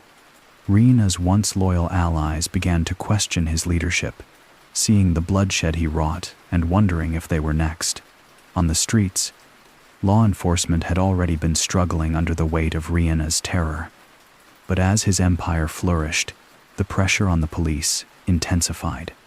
The investigation into the mafia's inner workings, once a mere irritation for Riina, had now become an urgent, desperate pursuit. He had long known that his enemies within the state were slowly closing in, but now it seemed as if every corner of Italy, every corner of the world was turning against him. The police, armed with greater resources and more determined than ever, began tightening their grip. They had lost many battles to Riina's silent war, but now the tide was changing. They began to deploy more sophisticated tactics, tracking his movements, listening to his calls, and following his every step. Every safe house was no longer safe. Every ally a potential informant. It wasn't just Italy that had begun to take notice. As Riina's network spread beyond Sicily, his enemies began to rise from the shadows on a global scale. International forces, emboldened by the rising threat of organized crime, started coordinating efforts with Italy's law enforcement. Interpol sharpened its sights, and foreign governments with interests in cracking down on mafia influence began providing intelligence, offering support for Italy's ever-growing campaign against the Corleone boss. The money laundering, the drug trade, the countless lives lost all had drawn the attention of those with the resources to strike back. For the first time, Riina felt this sense of vulnerability. His power, once absolute, was beginning to erode under the combined weight of rival families, the police, and the international forces now tightening their grip. He had always operated from the shadows, but now those shadows were shrinking. The quiet war he had waged in silence was no longer his to control. It was clear now. Enemies surrounded him, not only in the alleyways of Sicily but on every front, from the courtroom to the mountains of foreign soil. They had seen the beast, and they were coming for him. Riina had always been a man who prided himself on his ability to control, to manipulate the very fabric of loyalty that held his empire together. He built his world on fear, yes, but more so on trust that was earned, not given freely. Every decision, every calculated risk, had been met with the same silent certainty. Betrayal was impossible for those who understood the game. But as his power grew, so did his isolation. The very men who had once sworn undying loyalty now began to question him, and with that doubt came something far worse: betrayal. It started small. A whisper in the dark, a suspicious glance exchanged in a crowded room. Riina could feel the shift before it fully manifested, like a tremor in the ground before an earthquake. His allies, the men who had once trusted him implicitly, now looked at him with a different kind of calculation in their eyes. They weren't just looking for opportunities, they were looking for exits. And in the silence of that growing suspicion, the walls began to close in. The first betrayal came from within his closest circle, one of the men who had been with him since the early days. Someone Riina had shared not only power with, but also his darkest secrets. The realization hit hard, like a knife to the chest. It wasn't an assassination or a power grab, but something far more insidious. This man had begun working behind his back, feeding information to his rivals, opening channels of communication that Riina had never approved of. At first he tried to dismiss it as paranoia, but deep down, he knew. This was the beginning of the end. Riina's reaction was swift, as it always was. There would be no hesitation, no second chances. Loyalty was absolute, and the moment it was broken, the consequences were final. His associates didn't understand the depth of his wrath. They believed they could simply cut ties, walk away, but Riina didn't play that game. He made them all understand the price of betrayal, the brutal cost that would follow. But what unsettled him more than the betrayal itself was the creeping doubt that began to spread within him. The men he had trusted, the very foundation of his empire, were no longer loyal to the cause, but to themselves. The fear that had held them in check had worn thin, replaced by ambition, greed, and a hunger for power that Riina had never anticipated in those closest to him. His empire, once built on fear and respect, now seemed fragile, each betrayal like a small crack in the foundation that had once been unbreakable. And so, in the quiet corners of his mind, Riina's paranoia began to grow. Every conversation felt like a test, every gesture laden with suspicion. Even his own family became potential threats in his eyes. How far would they go to protect themselves? He could no longer trust the men who had fought beside him, and as the walls closed in, he found himself more alone than he had ever been. His reign, once untouchable, now trembled under the weight of his own fears, and in that silence, Riina was faced with a bitter truth. Power, when corrupted, always turns inward. And the beast, even in its dominance, was no longer safe from itself. For years, the authorities had watched Riina with growing intensity, like hunters trailing a predator through dense woods. But until recently, the mafia boss had remained an elusive shadow, slipping between the cracks of the law with eerie precision. It wasn't that they hadn't tried. The police had built cases, conducted raids, and planted informants, but Riina's methods were so carefully crafted, his operations so hidden behind layers of misdirection, that nothing could ever stick. His empire operated like a phantom, and those who tried to confront him often found themselves caught in its web, overwhelmed by a network of lies, betrayals, and silence. Yet the pressure on Riina was mounting, and the authorities were adapting. The most effective weapon against him wasn't brute force or direct confrontations. It was patience. For years, the police had focused on cutting down the obvious branches of the mafia tree, targeting the smaller, more visible figures within the criminal network. But Riina, always several steps ahead, had built his power by staying in the shadows, allowing others to make the noise while he quietly pulled the strings. The authorities, however, began to realize that to bring him down, they would need to infiltrate that very darkness, to expose the empire from within. Undercover agents, some with backgrounds in organized crime, were inserted into the lower ranks of the mafia, working their way up the chain of command like hidden tendrils. They weren't just informants, they were wolves in sheep's clothing. Slowly, they gained the trust of Riina's men, listening, observing, and, most crucially, reporting back. Each conversation, every seemingly trivial exchange, was meticulously documented. Information was gathered piece by piece, and every scrap of data was a step closer to revealing the vast network that Riina had so carefully cultivated. But it wasn't just the agents on the inside. A vast intelligence network began to form. Surveillance teams were deployed, not just in Sicily, but across the country. Technology that had once been used for surveillance of lower-level criminals was now focused on Riina himself. Wiretaps, hidden cameras, and tracking devices were all employed, creating an invisible net that surrounded him. Slowly, the authorities began to close in. Even with this tightening grip, Riina remained indifferent. He trusted few, but his paranoia was beginning to crack. Despite his best efforts to keep his operations running smoothly, the cracks were there, subtle but noticeable. The police didn't need to confront him directly. With each new piece of intelligence they gathered, they created a map of his empire, one that grew clearer with every intercepted call, every informant who surfaced with a piece of the puzzle. And Riina knew. The walls were closing in. There was a weight in the air, a pressure he couldn't ignore. He had always been the master of the silent war, but even he understood that the tide was turning. The authorities were becoming more coordinated, more relentless. He had evaded them before, but this time, the game had changed. The pursuit was no longer just about avoiding capture. It was about survival in a world where the walls were no longer his to control.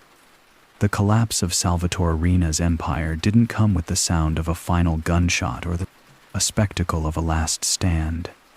Instead, it came quietly, like a tide creeping in. wearing down the edges of everything he had built. Riina had always thrived in the shadows, controlling the underworld with cold calculation. Yet as the years passed, his grip started to slip. The same power he had wielded with such ruthless precision began to betray him, slowly but surely, as law enforcement and rival families closed in. The police, once mere observers, were now relentless. They had infiltrated his network to the point where even the walls of his operations seemed to tremble. Undercover agents had grown deep within his ranks, sending out information with an efficiency that Riina's paranoia couldn't overcome. The streets he had once owned were no longer safe. The whispers of betrayal spread like wildfire. People he once trusted began to distance themselves, unsure of who was loyal and who had become a liability. His men, now wary, began to question his judgment. Even in the most secure corners of his empire, cracks began to appear. Rival families, emboldened by the rising pressure on Riina, made moves to chip away at his territory. His once unchallenged control over Sicily's underworld was slowly being eroded, as families that had once bowed before him now saw opportunities for power in the chaos. They struck with precision, exploiting his growing isolation and paranoia, picking off his allies one by one. The networks Riina had built on fear now turned into traps, ensnaring his own men, and loyalty was no longer a given. His power had always relied on loyalty, but as the stakes grew higher, that loyalty began to fray, and his ability to command was challenged in ways he never anticipated. Riina's home, once a fortress, became a prison of his own making. The walls, which had always been a place of safety, now echoed with the sound of his own doubt. He no longer moved freely through Sicily's streets, hidden in plain sight. The game had shifted, and with each passing day, the underworld that had once been his kingdom began to feel like an open battlefield. Even in his moments of solitude, the weight of his decisions grew heavier. The once clear path ahead clouded with uncertainty. His name, once whispered in fear and awe, now felt like a curse, one that was catching up to him faster than he had ever prepared for. The collapse wasn't loud, it wasn't dramatic. It was the slow unraveling of everything that once held his empire together, piece by piece, until the silence was deafening. The empire that Riina had spent decades building, a kingdom built on brutality and secrecy, was no longer the safe haven it had once been. It had become a trap, one that even he couldn't escape. Salvatore Riina had always known that betrayal was the ultimate cost of power, but he never imagined it would come from those closest to him. In the shadows of his empire, trust had always been a fragile thing, held together by fear and loyalty. And yet, like everything else in his world, it was bound to crack. The final betrayal was not born from a rival or an enemy, but from the very people he had once considered his blood, his own family. It started with whispers, the kind of quiet murmurings that often precede the storm. At first, Riina dismissed them as paranoia. He had lived with suspicion for so long that it had become second nature, but as the days passed, the whispers grew louder. There were gaps in his intelligence, too many things slipping through his fingers. His trusted lieutenants, men who had stood by him for years, were becoming distant, avoiding his gaze, their voices tinged with something he couldn't quite place. His children, who had always been untouchable in his eyes, began to carry themselves with a subtle defiance he couldn't ignore. The betrayal was not a single act but a shift, a slow erosion of everything he had built. His own flesh and blood had started to distance themselves from the very reign that he had imposed. Then came the moment that sealed his fate. A key figure within his family, someone he had nurtured, groomed, trusted completely, made their move. In the world of organized crime, loyalty was everything, and when it shattered, it didn't just mean the end of a relationship, it meant the end of an era. Riina had always been a master of reading the people around him, but in his growing paranoia, he had missed the signs. The ultimate betrayal came in the form of a well-coordinated plot, one that involved not just his closest allies, but the very system he had so carefully manipulated. His own family had made deals behind his back, with law enforcement, with rival families, and even with men who had long been under his thumb. As Riina sat in his office, the truth began to sink in. His trusted allies were no longer loyal. They were now his jailers, and they had arranged his downfall with chilling precision. His own flesh and blood, the ones he had shaped into weapons, had now turned them against him. The betrayal was no longer a rumor. It was a well-executed plan, unfolding in real time. The whispers were no longer whispers, they were his downfall. He had built his empire with an iron fist, with an unwavering belief that no one could touch him. But in that moment, as the cold truth of betrayal washed over him, Riina realized that even the most unshakable empires could fall, especially when they crumbled from within. His fate, once sealed in the shadows of fear and respect, was now sealed in the cold light of betrayal. The walls were closing in, and this time, there was nowhere left to run. The day they came for Salvatore, Toto, Riina, it wasn't with the drama of a grand raid or a public spectacle. It wasn't the kind of capture that one would expect for the most feared man in Sicily.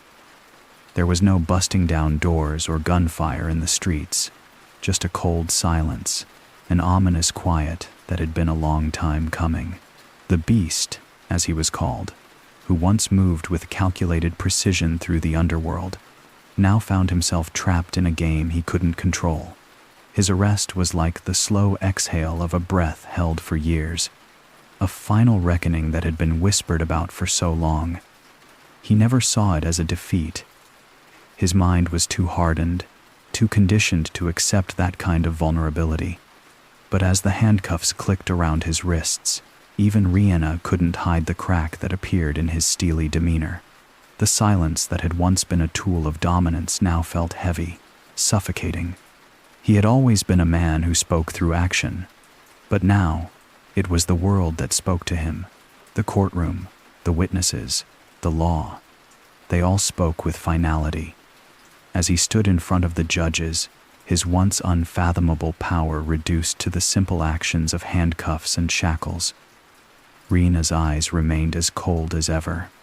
He had spent years making men and governments cower with his calculated silence, and now he believed it could still shield him. But as the trial went on, something changed. A man so used to pulling strings from behind the scenes now found that those same strings were no longer in his hands. The walls, once built by loyalty and fear, had long since eroded, and the cracks in his empire began to show. The trial was a spectacle of sorts, his reign, his empire, laid bare for the world to see. The courtroom was filled with whispers, rumors, and accusations that he could no longer silence. People who once feared him now spoke freely of the horrors he had created. The testimony from those who had once served him felt like an echo of the very control he had lost. But despite the flood of voices, Riina remained a ghost in the room, silent, calculating, still believing that the game wasn't truly over. But cracks began to appear. The silence, once a weapon, now betrayed him. The man who had built his empire on fear and loyalty, the man who had crushed his enemies with one thought, now stood vulnerable. The judges, the evidence, the pressure, these were forces beyond his control. His reign was coming to an end. Even his famed ability to manipulate from the shadows seemed to falter now. As the full weight of his actions came to bear, Riina's world, built on an unshakable foundation of violence, fear, and loyalty, began to crumble around him. And as the final verdict loomed, he understood, in a way that was almost too painful to accept, that no amount of silence could shield him from what was coming. The beast had fallen, and there would be no resurrection this time. In the sterile courtroom, Salvatore Riina sat with an unyielding stillness, his posture perfect, his gaze forward. his mind seemingly somewhere far beyond the reach of the men and women seated before him. The judges, the lawyers, the press, they all existed in a blur of noise and movement, but Riina remained silent, a specter of the man who had once ruled Sicily with a ruthless hand. His silence spoke louder than any words could. He was not just present in that room, he was a reminder, a chilling shadow of the power he had once commanded. They had all hoped for a confession, a break in the stoic armor he wore like a second skin, but there was none. No anger, no fear, no emotion, just that same coldness that had made him a ghost in the underworld for so many years. His reputation had preceded him into the courtroom, and the silence, as deafening as it was enough to freeze the atmosphere in the room. He didn't need to say a word. His mere presence was enough to remind them of the fear he had instilled in Sicily, and perhaps, even to some extent, the world. As the trial dragged on, his defiance became more palpable, more unsettling. For those who had once feared his wrath, his gaze was now something entirely different.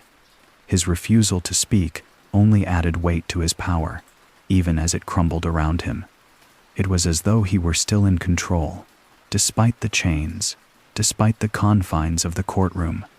He was not just a man on trial for countless murders, for corruption, for the unthinkable violence he had orchestrated.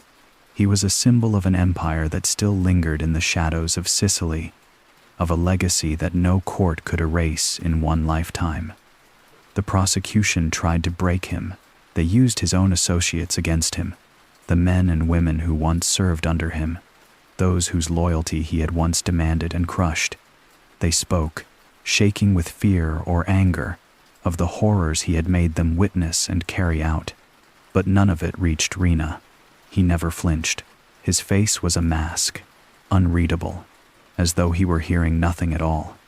He was the beast, the man whose presence had once made entire towns tremble, and now, in the face of the law, he still wore the mantle of power, though it was slipping from his shoulders. Every day that passed, every accusation leveled against him, seemed to add to the myth, not diminish it. He was an enigma, a reminder that some men, even when chained, cannot be fully contained. The silent trial, his refusal to acknowledge the game he was now playing, became his final act of defiance. To the world, he was a man facing justice. But in the quiet recesses of his mind, he remained the puppet master, still pulling the strings, still refusing to let go of his once immense power. His reign may have been crumbling, but in that silence, Riina's legend only grew. Salvatore Riina sat in the sterile, cold confines of his cell, a man whose power had once flowed through the veins of Sicily like a relentless current, now reduced to an inmate, his world shrinking to the four white walls that surrounded him. His mind, once sharp and calculating, now struggled to hold onto the threads of the empire he had built. The quiet was deafening, a silence he had never truly known before. It was a different kind of isolation, one that came not from the need for control, but from the realization that control had slipped away from his grasp. His days were spent in the shadows of his own thoughts, pacing the small cell, his hands running over the rough edges of the stone walls. He had once commanded the streets, his word law, his presence enough to instill terror. But now, those streets seemed a world away, a faint memory fading into the past. The phone calls had stopped. His family, once a constant source of both pride and paranoia, had long been kept away, protected by the very system he had once defied. The connections, the networks, the power he had once controlled, they were all gone. Riina was left with the weight of his decisions, his actions, and the slow, creeping realization that the beast who had once ruled an empire of fear was now a shadow of the man he used to be. The inevitable approach of death was no longer a distant threat. It was present, looming over him like a dark cloud he could not escape. He had never been one to show weakness, never one to bend to the pressure of time or fate. But in those final days, Even Riina could not deny the reality of his situation. His body, once strong and commanding, was beginning to fail him. Illness had taken root, creeping through his bones, leaving him weaker with each passing day. The solitary confinement, the loss of his power, the relentless march of time, everything had conspired to break him, piece by piece. Yet, despite the heavy toll, his spirit remained unbroken, stubbornly clinging to the remnants of his former self. He would never give the authorities the satisfaction of seeing him crumble completely. His silence, that impenetrable wall of stoic defiance, remained his final weapon. Even in the face of death, Riina refused to surrender. He would die the way he had lived, cold, calculating, a man whose very existence had been shaped by fear, and now by the inevitability of his own end. As the days grew shorter, and the inevitable fate drew closer, there was little left for Riina to cling to but the fading echoes of his reign. His name still carried weight, still held the power to stir fear in the hearts of those who had once bowed before him. But as the final days passed, it became clear. Even the most feared king must eventually fall. And when he did, there would be no grand exit, no farewell speeches, just the quiet death of a man who had lived by the sword and would die by it. Alone. The fall of Salvatore Riina was not just the end of a criminal empire, but the beginning of a new, painful chapter for his family. In the wake of his imprisonment and eventual death, the Corleone name, once synonymous with fear and respect, was tainted, and the shadows of its dark past loomed over every member of his bloodline. His wife, children, and close relatives were left to navigate a world that now saw them not as victims, but as accomplices. They had inherited his legacy, whether they wanted it or not, and the world had made sure they understood the weight of that inheritance. Riina's wife, who had once stood by him in the secrecy of their shared existence, found herself under intense scrutiny. Her life, once cloaked in the illusion of normalcy, was now a circus of reporters and police, all eager to catch a glimpse of the woman who had been married to one of the most feared men in history. She was forced into hiding, away from the prying eyes of the media and the public, trying to keep her children out of the spotlight. Despite the desperate attempts to shield her family from the shame, the damage had been done. The world no longer saw her as the woman who loved a powerful man. They saw her as the wife of a monster. His children, too, bore the scars of their father's legacy. Growing up under the heavy shadow of Riina's reign had taught them silence, caution, and fear. They knew better than to speak openly of their father's actions, for every word would be weighed, measured, and twisted by the public. Despite the wealth and power they had inherited, they were left to live with the knowledge that their family name was now a curse. No amount of money or privilege could shield them from the reality of their father's legacy. They tried to distance themselves, to lead normal lives, but every attempt felt like an echo of the past. In the eyes of the public, they were still the children of Riina, and every step they took was a reminder of the blood-stained history they could never escape. Some of his relatives sought to sever ties with the past entirely, abandoning their Sicilian roots, trying to disappear into the anonymity of the world. But even in the far corners of the world, the whispers followed them, a constant reminder of the empire that had crumbled and the man who had ruled it with an iron fist. As the years went on, the family remained divided. Some, still loyal to their bloodline, struggled with the internal conflict of love for a father they knew was a monster. Others, weary of the weight of history, tried to bury their past, to create a future untouched by the sins of their patriarch. But no matter how hard they tried, the stain of Riina's legacy would never wash away. It would always linger, like a shadow too large to escape. Salvatore Riina's death was not the final exhale of the mafia's reign in Sicily. It was the start of a new, more uncertain era. His passing left a vacuum that no one, not even the most seasoned of mafia bosses, was prepared to fill. The Corleone family had been shattered, its power fractured, but Riina's legacy was too ingrained in the fabric of Sicily to simply fade away. His methods, his silence, his absolute control became the blueprint for those who sought to step into his place, for those who believed they could harness the fear he had so skillfully cultivated. The streets of Palermo, Catania, and Messina, once ruled by his iron fist, now seemed quieter, but that was only a surface illusion. Beneath it, the fight for dominance began to intensify. Old allies were now rivals, blood ties blurred, and the power vacuum that had once felt like an opportunity was now a battlefield. The mafia had lost its king, but the system Riina had meticulously crafted lived on in every corner of the island. His influence, his principles of ruthless loyalty and calculated violence, echoed in the hearts of those who had served him and those who had once feared him. For the people of Sicily, Riina's death was not a moment of relief, it was a reminder. He had built his empire on a foundation of fear, and even in death, his presence haunted the streets. The new bosses, no matter how skilled they were at hiding behind new facades, could not escape the truth. They were now bound to Riina's ghost. The silence he had mastered, the subtlety of his power, could not be replicated in the same way.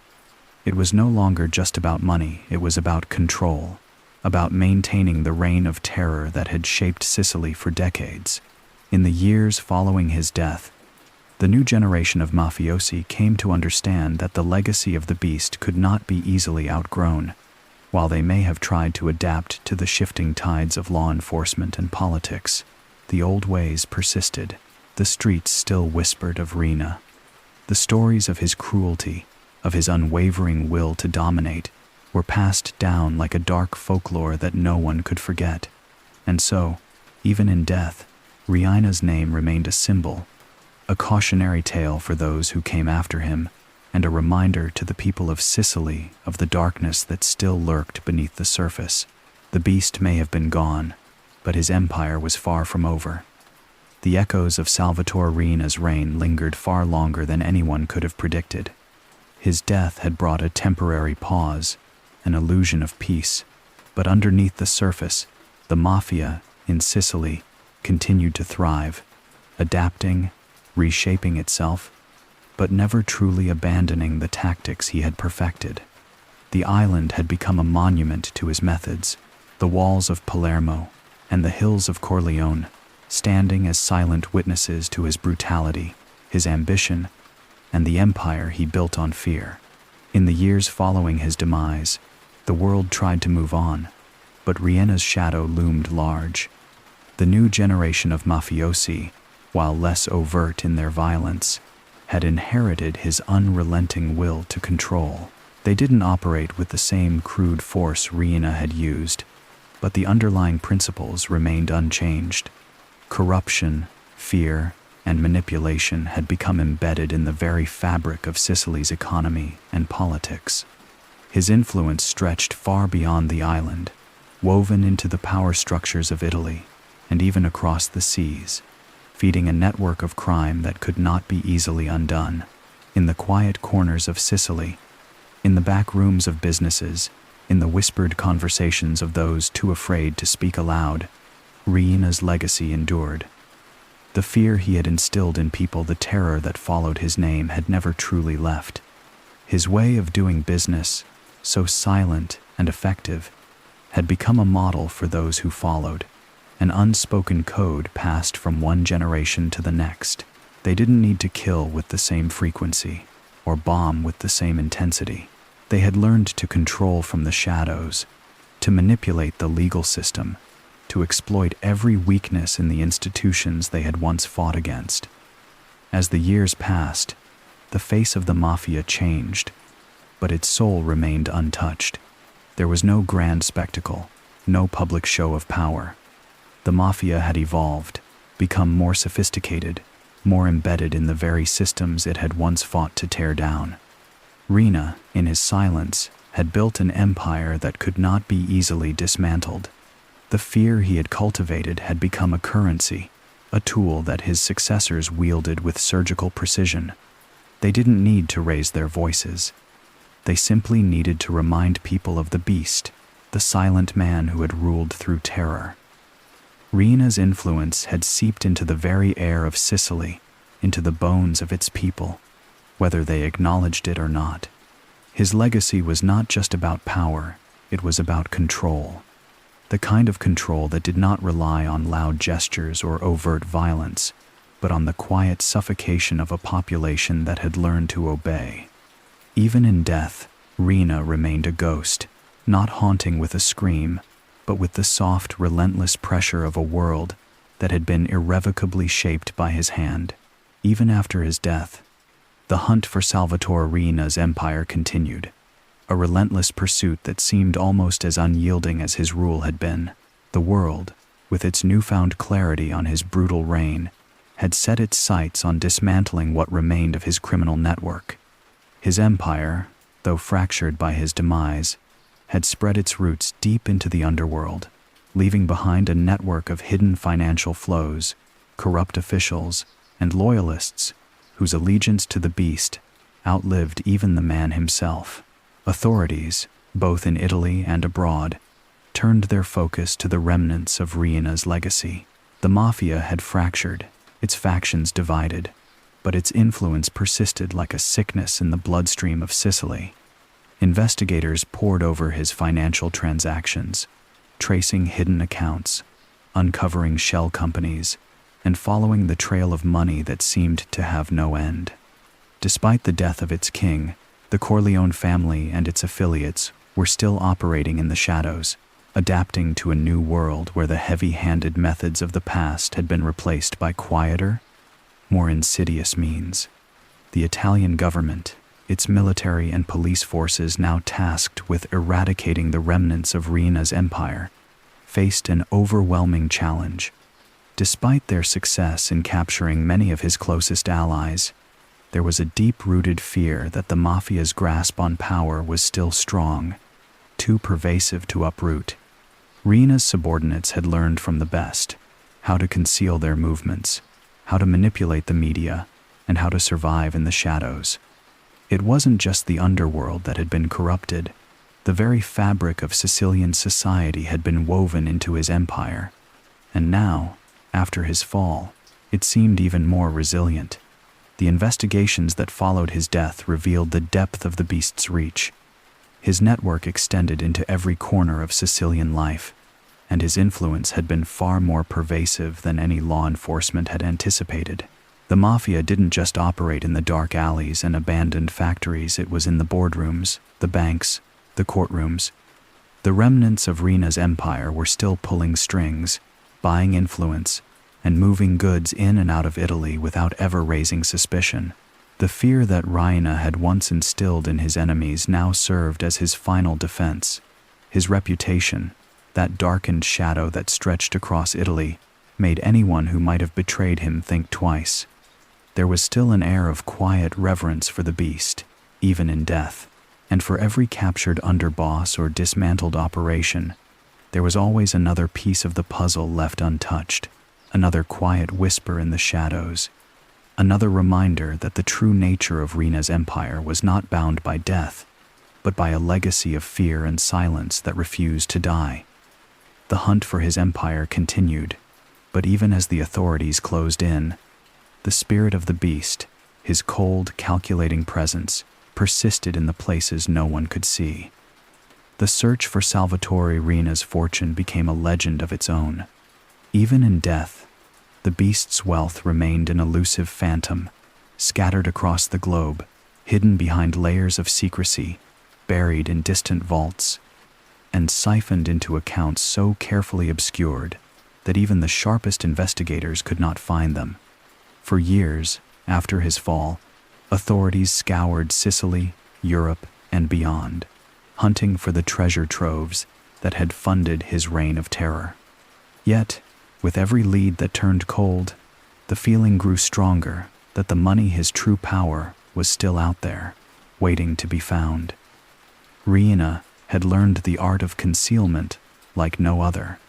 His wealth was not just in cash, but in assets, properties across Italy, foreign investments, and shell companies that stretched across continents. He had woven a web of financial deception so intricate that only a handful of people ever truly understood its scope. Each piece of his fortune was hidden in plain sight, a store of unimaginable wealth wrapped in layers of legitimate business dealings and international cover. The hidden accounts, buried deep in foreign banks, held millions. Funds that had been laundered over the years were spread so thinly across the globe that tracing them was like following a mirage. A mansion in the hills of Sicily, a luxury yacht parked in a foreign marina, properties in Switzerland and Panama, all these were just facades, paid for with the blood money of countless lives taken in the name of power. His fortune had been built, brick by brick, with quiet, ruthless efficiency, leaving no obvious paper trail behind. In the years following his death, whispers began to circulate about treasure hunts conducted in the shadows. Former associates, desperate to salvage what they could, were rumored to have searched abandoned warehouses, old family homes, and even the estates Riina once controlled.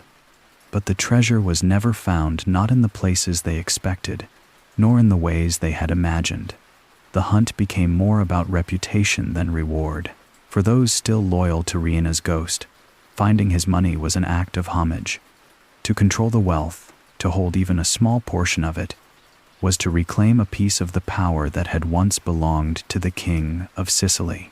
For law enforcement, the search was a final mission: to strip the mafia of its resources, to destroy what Riina had left behind, and to ensure that no more blood money could finance future wars. But each day brought more questions than answers.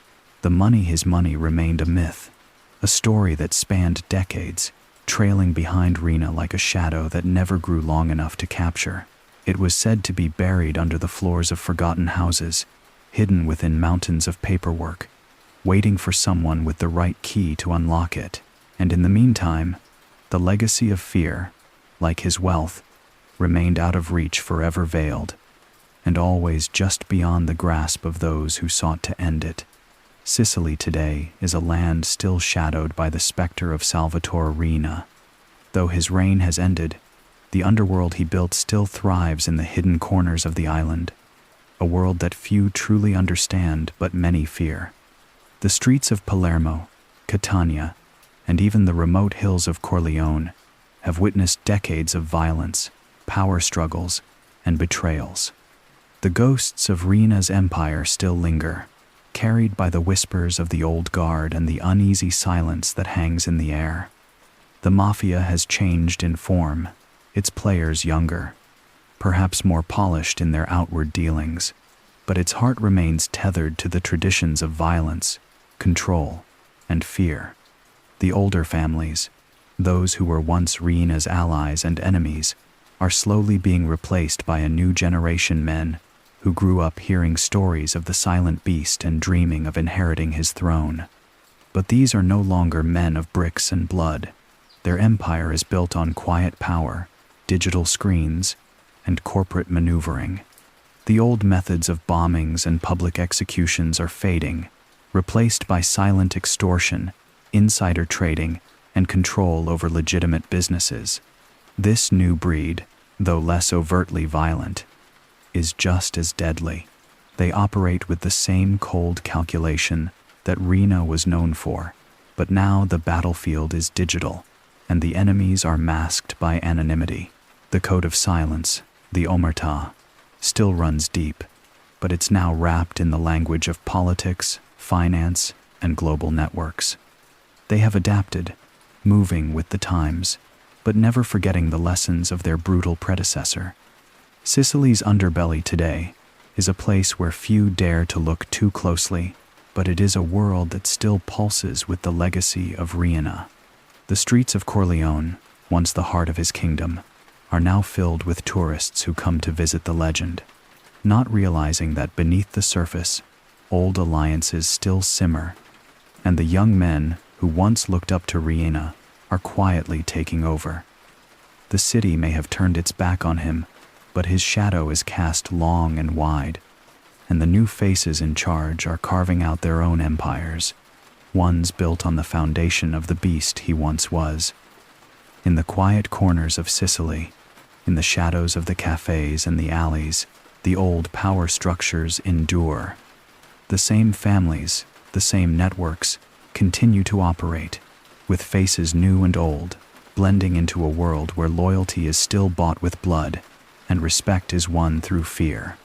The mafia may have changed, but it is still very much alive, an ever-present undercurrent that will never truly fade. The lost world Riina left behind lives on, transformed but unbroken, like a virus that adapts to survive. And though the beast may be gone, his mark on Sicily is indelible.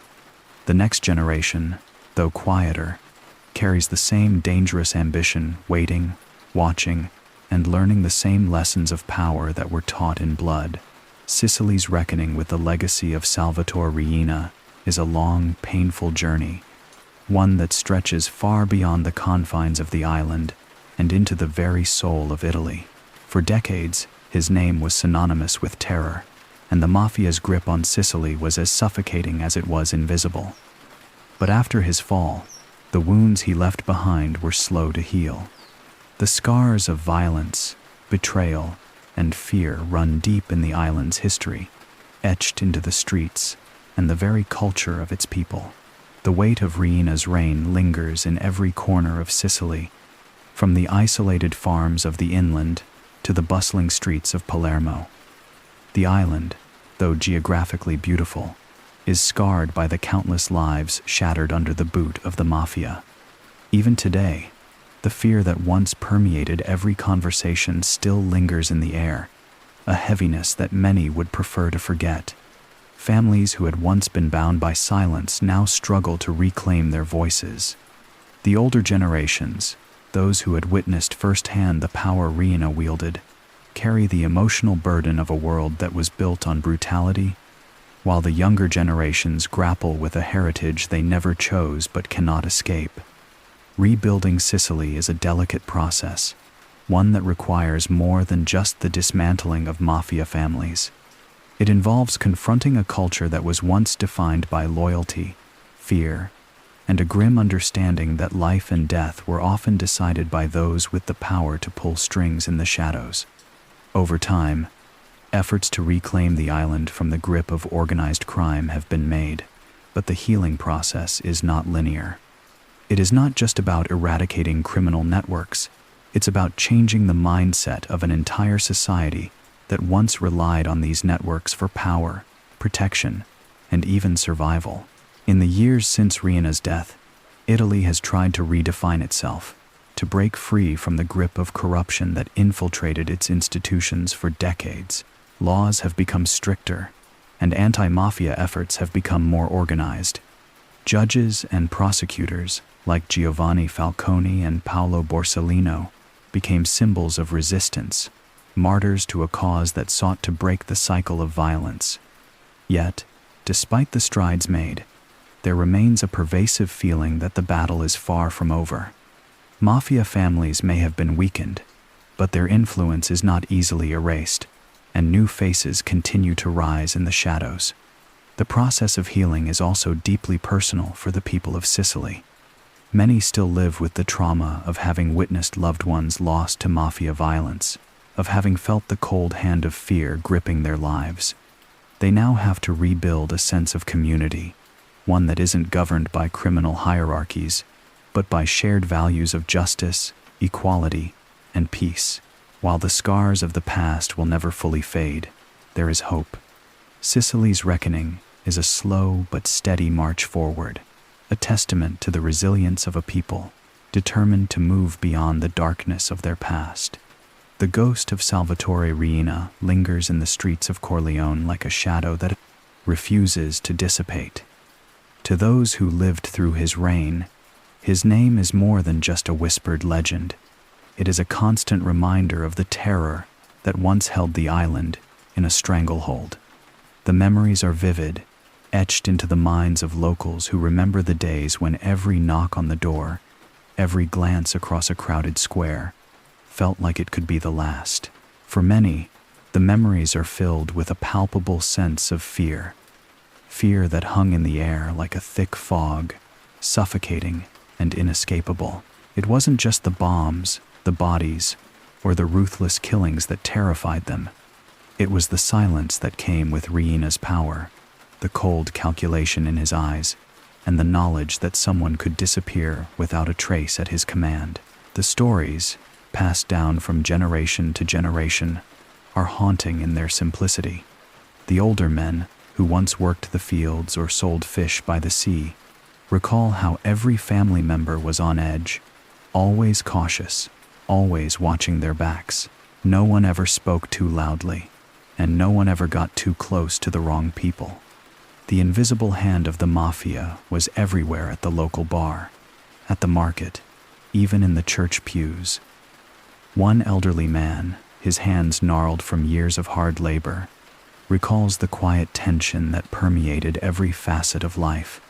He remembers the odd stares and uncomfortable silences when certain topics arose, especially when the name Riina was mentioned. It was like you could feel the eyes on you, even when no one was watching. Everyone knew what could happen if you said too much. You didn't need to speak. The fear was in the air, in the way people moved, the way they looked over their shoulder. Another woman, whose family lived under the constant threat of violence, recalls the night Riina's men came to their home. They knocked on the door, asked questions, and then left. But the silence they left behind was louder than any gunshot. We knew who they were working for. We knew what it meant. Yet, there are also those who still refuse to speak about him altogether. They tell stories in hushed tones, eyes darting nervously as if the very mention of his name might bring him back. For these people, Riina remains a figure of untouchable power, a myth they'd rather forget, a nightmare that lingers like a stain on their souls. But even as time moves forward, the stories don't fade. They are shared by those who remain, a generation that was shaped by the beast's silent reign. The fear of Riina, they say, will never truly leave them. It's like a scar, a mark on their hearts, one that will never fully heal. The beast may be gone, but his ghost still walks among them, silent, watching, and waiting.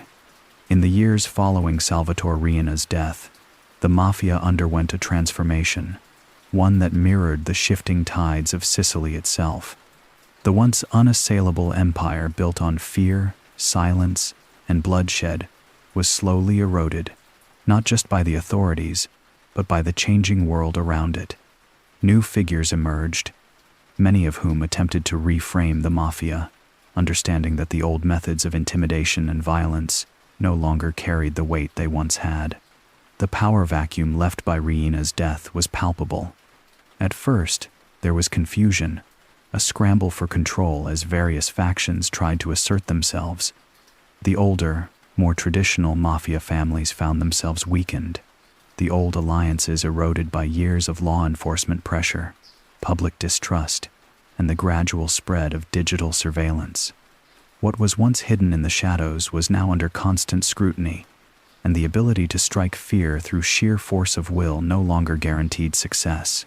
In the wake of Riina's violent reign, newer leaders emerged, more focused on economic power than raw brutality.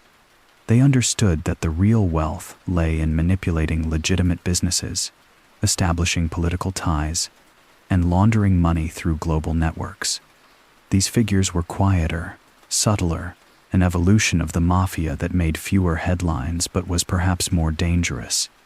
They knew that subtlety could often achieve more than violence ever could, that the true strength of their operations lay in their ability to blend into the shadows of society. Yet, even as the mafia shifted, echoes of Riina's influence could still be felt. The legacy of fear, once so entrenched, didn't simply vanish. It adapted, evolving into a more covert force. The newer bosses learned from their predecessors' mistakes, focusing on longevity rather than explosive displays of power. Their control was woven into the fabric of the economy, their reach expanding through business deals, investments, and political maneuvering, creating a far-reaching network that was not always visible but equally, if not more, dangerous. But this change didn't come without its own struggles. The new breed of mafia figures had to contend with the rise of the internet, the speed of global communication, and an increasingly aware public. Technology was now a formidable adversary, and the police were better equipped, more organized, and more willing to pursue the mafia with greater intensity. These young leaders had to operate in a world where the rules were different, and traditional methods of control couldn't guarantee success.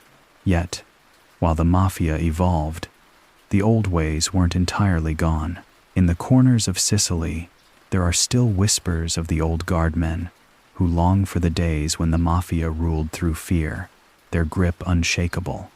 For them, Riina's death didn't mark the end, but merely a chapter in a story that was far from finished.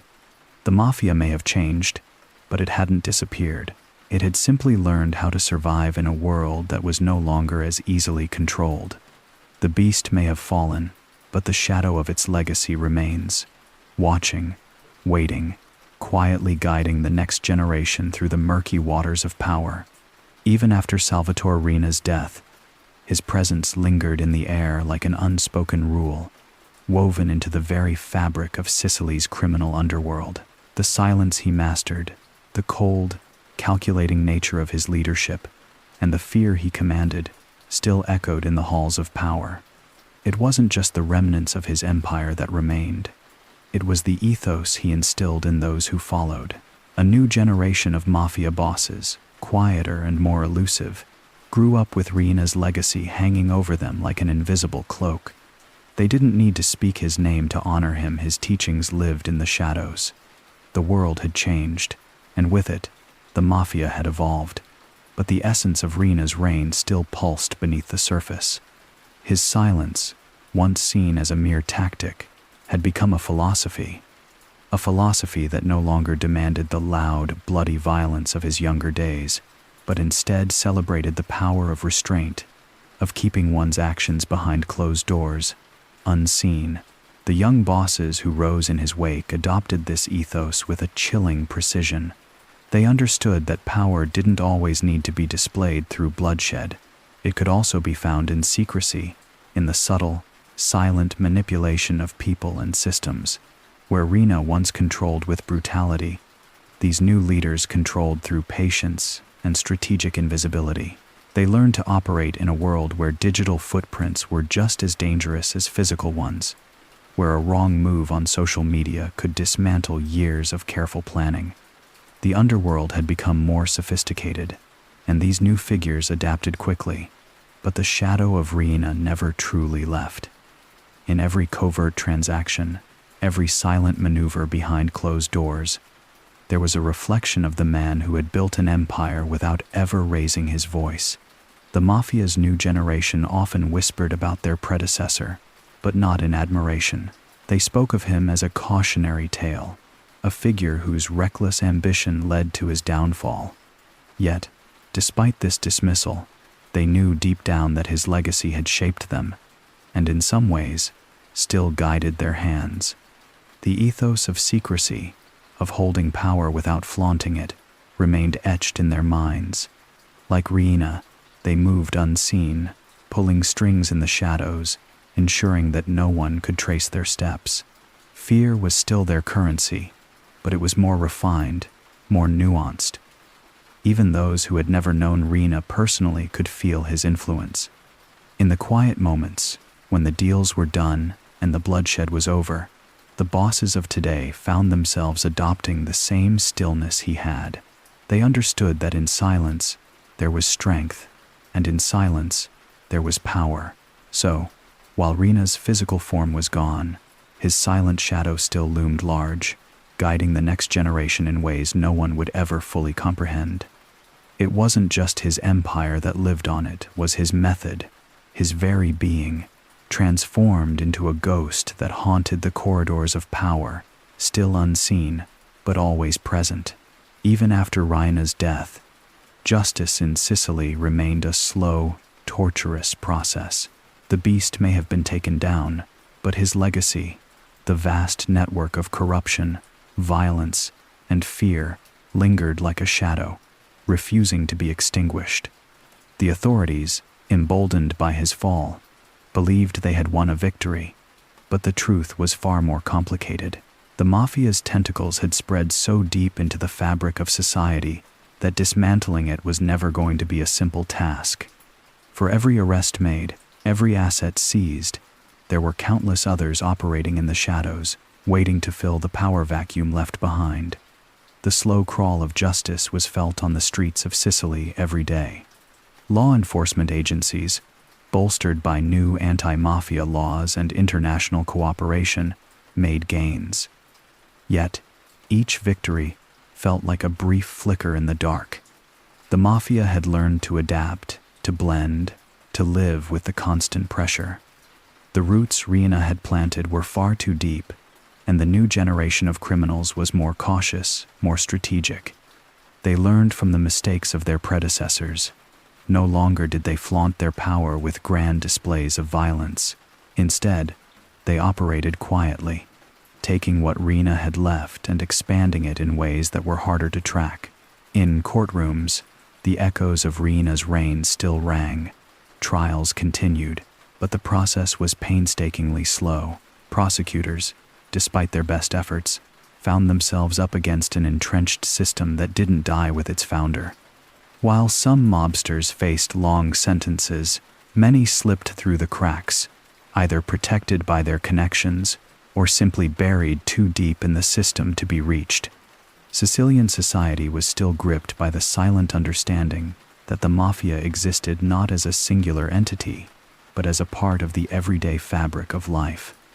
The streets of Corleone, Palermo, and Catania told the same story. People lived with the ghosts of the past, of men like Riina who had once controlled everything with a flick of their fingers. They feared that no matter how much the authorities tried to clean up the mess, there would always be a quiet, hidden force waiting to strike back. In the silence of Sicily, the war was not over. It had merely shifted from one form to another. For those still fighting the battle, it was a cold and relentless struggle. Justice was no longer about the fall of a single man.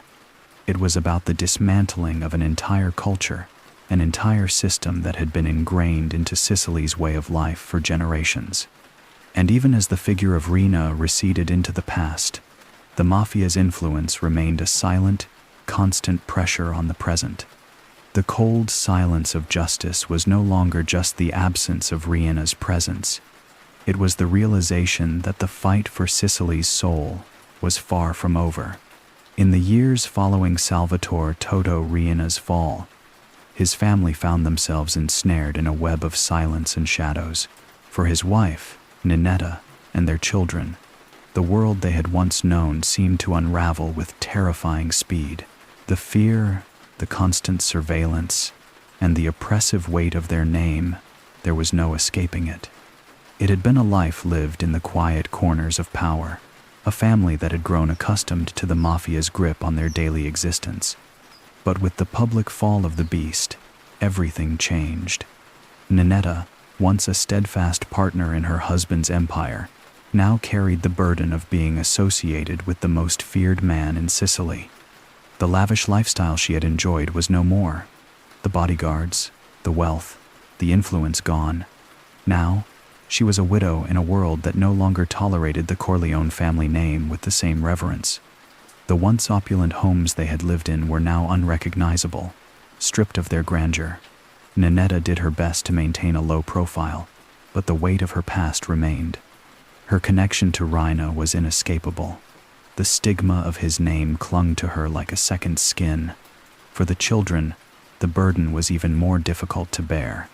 They were still too young to fully understand the extent of their father's deeds, but as they grew older, the stories, the whispers, and the media circus became an undeniable reality. The Riina children, particularly his son Giuseppe, faced constant scrutiny. They were shadows of their father's life, trapped by the same legacy he had created. The attempts to lead normal lives were met with roadblocks at every turn. There were no places left to hide in Sicily. Every town, every neighborhood, seemed to have a memory of their father's reign. Their names were a reminder of bloodshed, betrayal, and a brutal empire. Yet, it was the silence that proved to be their greatest enemy, the silence that came with the absence of their father, who had been both their protector and the architect of their fear.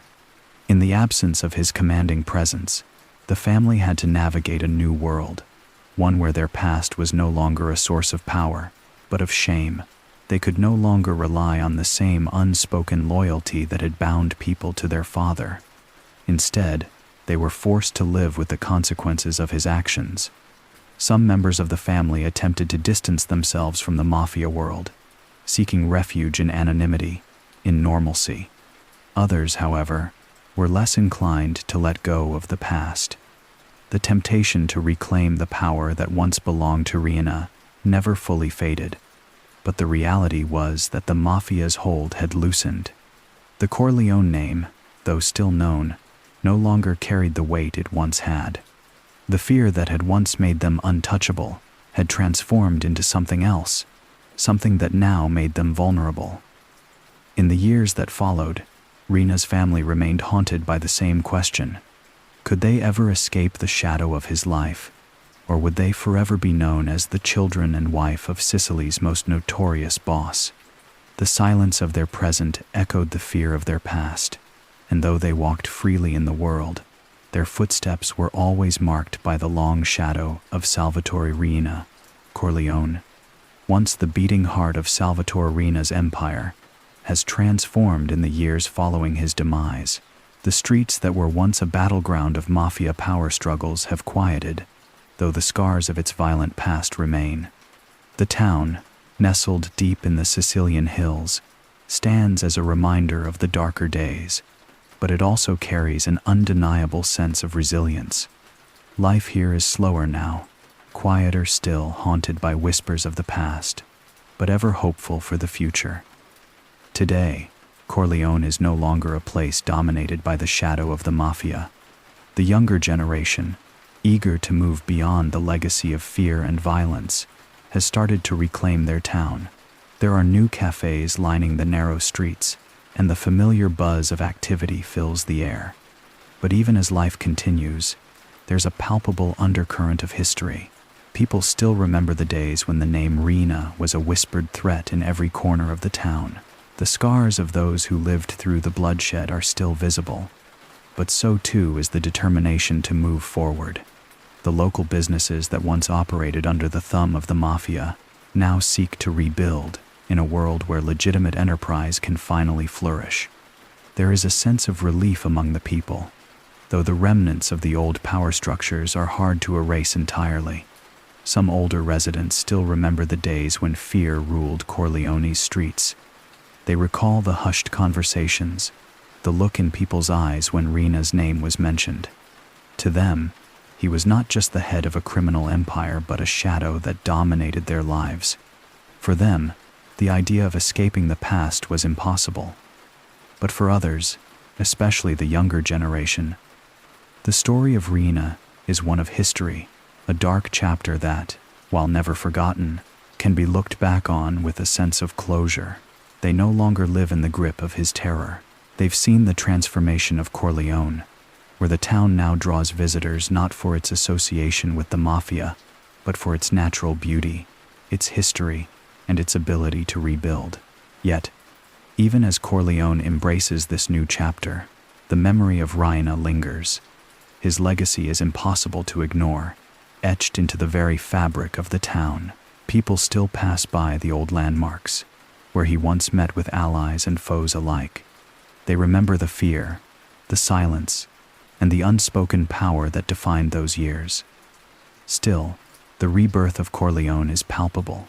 It is a town that has survived the worst of its past and is now focused on rebuilding its future. The generations that grew up under the shadow of Riina's reign now find themselves tasked with the monumental challenge of carving out a new identity for the town, one not defined by the mafia, but by resilience and hope. Salvatore Toto Riina's legacy remains a topic of bitter debate long after his death. The man who once ruled Sicily with an iron fist, whose name alone struck fear into the hearts of both ordinary citizens and power brokers alike, has become a symbol of contradictions.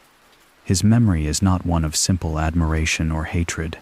Rather, it exists in the gray area between reverence and revulsion. For many, the story of Riina is a reflection of the mafia's long grip on Sicily, its dominance, its terror, and its undying presence in the region's history.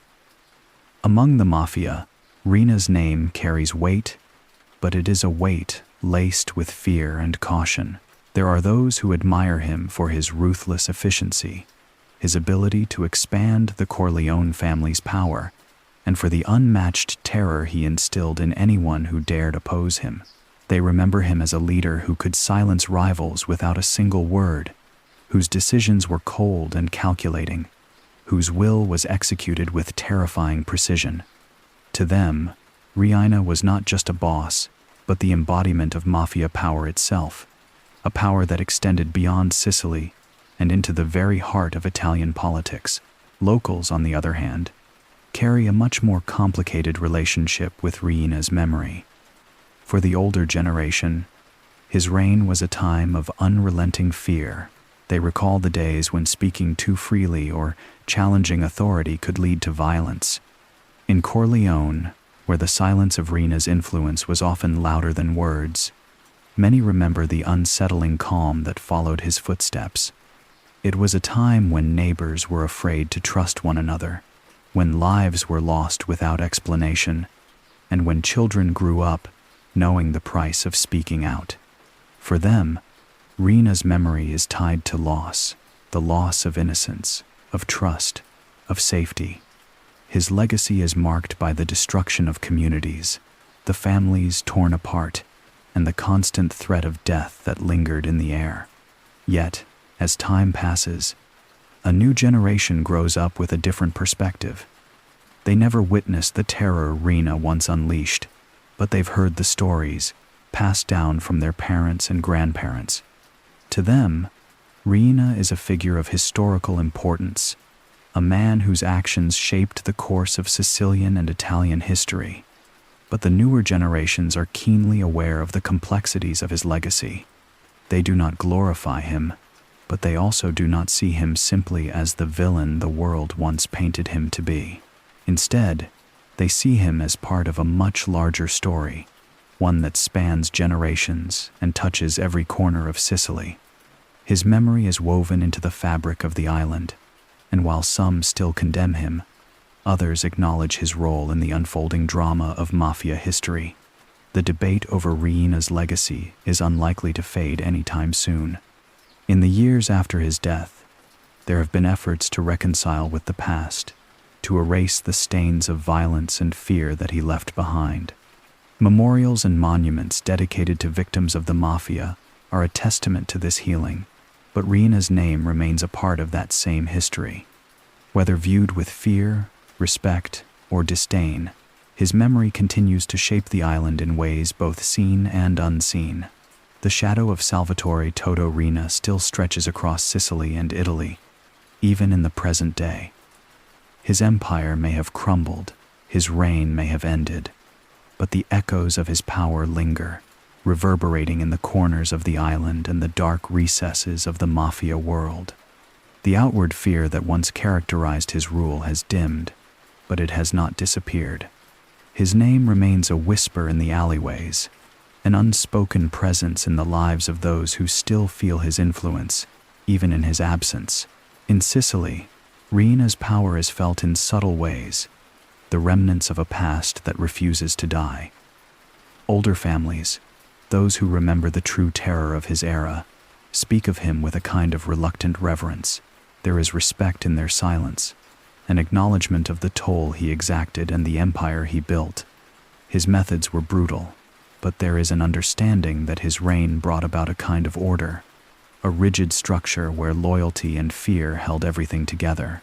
In the world of organized crime, where power is the currency that fuels everything, Riina's legacy is not easily forgotten. For those who came after him, the lessons of his ruthlessness and strategic brilliance are still taught, albeit more quietly, more covertly. His influence is a blueprint that some still follow, albeit with caution, knowing how quickly power can slip from their grasp. Among the newer generation of mafia leaders, Riina's power remains both a cautionary tale and a distant idol. They understand the mechanics of what he built, the vast network of influence, and the iron fist that kept it all in line. But there is also an undercurrent of fear. Fear not just of the authorities, but fear of following in his footsteps too closely. Riina's downfall was a reminder that even the most formidable empires can collapse, and the price of unchecked ambition can be catastrophic. Yet, the thirst for power that Riina cultivated still exists. It pulses beneath the surface of the Sicilian mafia, a hunger for control that is never fully satisfied. The fear that once paralyzed entire regions may have softened, but it is still very much alive in the way certain families operate, in the secrecy they maintain, and in the careful respect they afford one another. The reverence and fear that Riina instilled among the powerful still exists in pockets, especially within the world of Italian crime. Even as the authorities continue to dismantle the remnants of his empire, there are those who keep his memory alive. The quiet reverence with which his name is spoken among certain circles, the loyalty to his methods, and the underlying sense that his presence is never entirely gone. These are the traces of power that Riina left behind. He may be gone, but the weight of his legacy continues to shape both the past and the present, casting a long shadow over Sicily and beyond. It's a shadow that may fade with time, but like the Sicilian sun itself, it is a presence that never truly disappears. The echoes of his power are here to stay. The final whispers about Salvatore Toto Riina, like the man himself, remain elusive, dancing on the edges of myth and reality. To some, he was a beast, an embodiment of ruthless power and chilling violence. To others, he was a man flawed, driven by an insatiable hunger for control, but a man nonetheless. In the years since his fall, these whispers have only grown louder, weaving a complex tapestry of truths and legends that refuse to settle. The lines between the two blur until they become indistinguishable, and the question remains, who was Riina truly? In the minds of many, the myth of Riina has far outgrown the man. His reign was marked by an unyielding silence, a presence that loomed larger than life itself, a figure who controlled not just Sicily, but cast his shadow across Italy and beyond. He became an almost untouchable legend, a creature of nightmares, whose name alone could send shivers through the hearts of even the most hardened criminals. His ruthlessness was unmatched. His methods were terrifying. His ability to command respect through fear was both awe-inspiring and horrifying. And yet, as his reign came to an end, it became clear that the man behind the beast was far more complicated than the stories suggested. In the quiet moments, when the lights dimmed and the world moved on without him, Riina's humanity began to emerge. Behind the cold silence and the calculated cruelty, there was a man who sought power not just for the sake of it, but because it was the only thing that could shield him from the vulnerabilities that he fought to conceal. Beneath the hard exterior, there was the boy from Corleone, struggling with family loyalty, with love, with the fear that even the most powerful can fall. There was a man whose every decision, every action, was calculated not just for dominance, but for survival. The reality of Riina's life, however, was as brutal as the myth. His empire was built on blood, treachery, and a deep understanding of fear. He ruled with an iron fist, and when his power faltered, he destroyed everything in his path to maintain control. Betrayal was the currency of his world, and even those closest to him could not escape his wrath. The silent beast, the monster, was a reflection of the cold, unfeeling world he inhabited, a world where loyalty meant everything, but so did the price of betrayal. In the end, the myth and the reality of Riina's life are not so easily separated. Was he a beast, a creature of violence and control, or was he a man who was simply shaped by the dark forces around him? Maybe, in truth, he was both a man whose ambition became a monster, and a monster who was, in some twisted way, still human. As the whispers fade, one thing remains clear. Salvatore Riina's legacy, both the man and the myth, will echo through history forever. The lessons of Salvatore Toto Riina's life are etched in the silence that once surrounded him, a silence that spoke volumes. In the dark corners of Sicily's underworld, where whispers were more dangerous than gunshots, his ability to remain quiet yet commanding became his greatest weapon. It was not the volume of his voice that inspired fear, but the absence of it. Silence, in Riina's world, was never empty. It was full of threat, full of power. His quiet movements through the corridors of power, his ability to orchestrate chaos from the shadows, taught those who followed him that control was best achieved not through noise, but through the careful manipulation of what was left unsaid. Riina's silence was a tool, a reminder that true power is often invisible. To dominate, he didn't need to raise his voice, or even to be present in the room. He understood that fear could be transmitted through the subtlety of a gesture, a glance, or a moment's pause in a conversation. It wasn't the loudest man in the room who held the power. It was the one who made everyone else listen, whether they wanted to or not. His method of manipulation went hand in hand with this strategy. He never forced the people around him to act directly.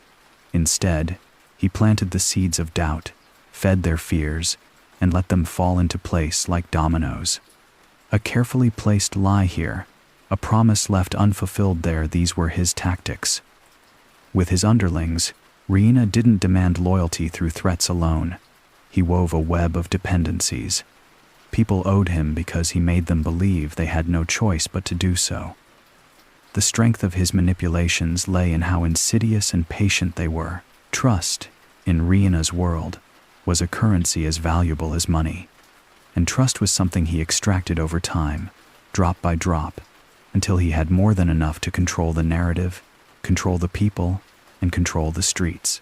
Ruthlessness was another lesson that Riina imparted, one he practiced with clinical precision. There was no room for weakness in his reign, no tolerance for failure. In a world where loyalty was everything, betrayal was the greatest sin, and Riina's response to betrayal was swift and final.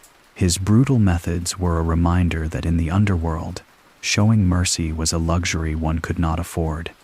In this way, he transformed the mafia from a loosely connected network of criminals into a tightly run machine.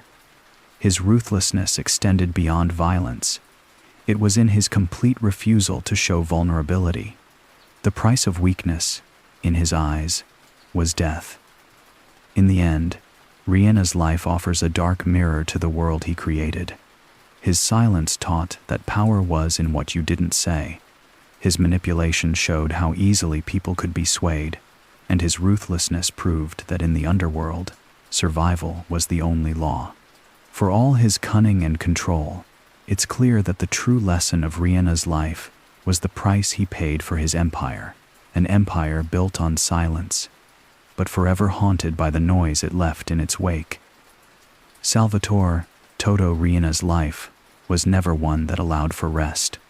From his early days in the shadows of Corleone to his reign as the undisputed boss of the mafia, sleep was always a luxury he could not afford. Every move he made was calculated, every gesture deliberate, and his existence marked by an unrelenting drive that consumed not just his enemies, but himself as well. It was as though the quiet beast never allowed his mind to pause, not even in the dead of night. Riina's world was one of constant vigilance. His every action was tied to survival, his own, and that of his empire. There was no room for peace in the mind of a man who had made enemies of almost every corner of society. To rest meant vulnerability, and to be vulnerable was a luxury that Toto Riina never granted himself.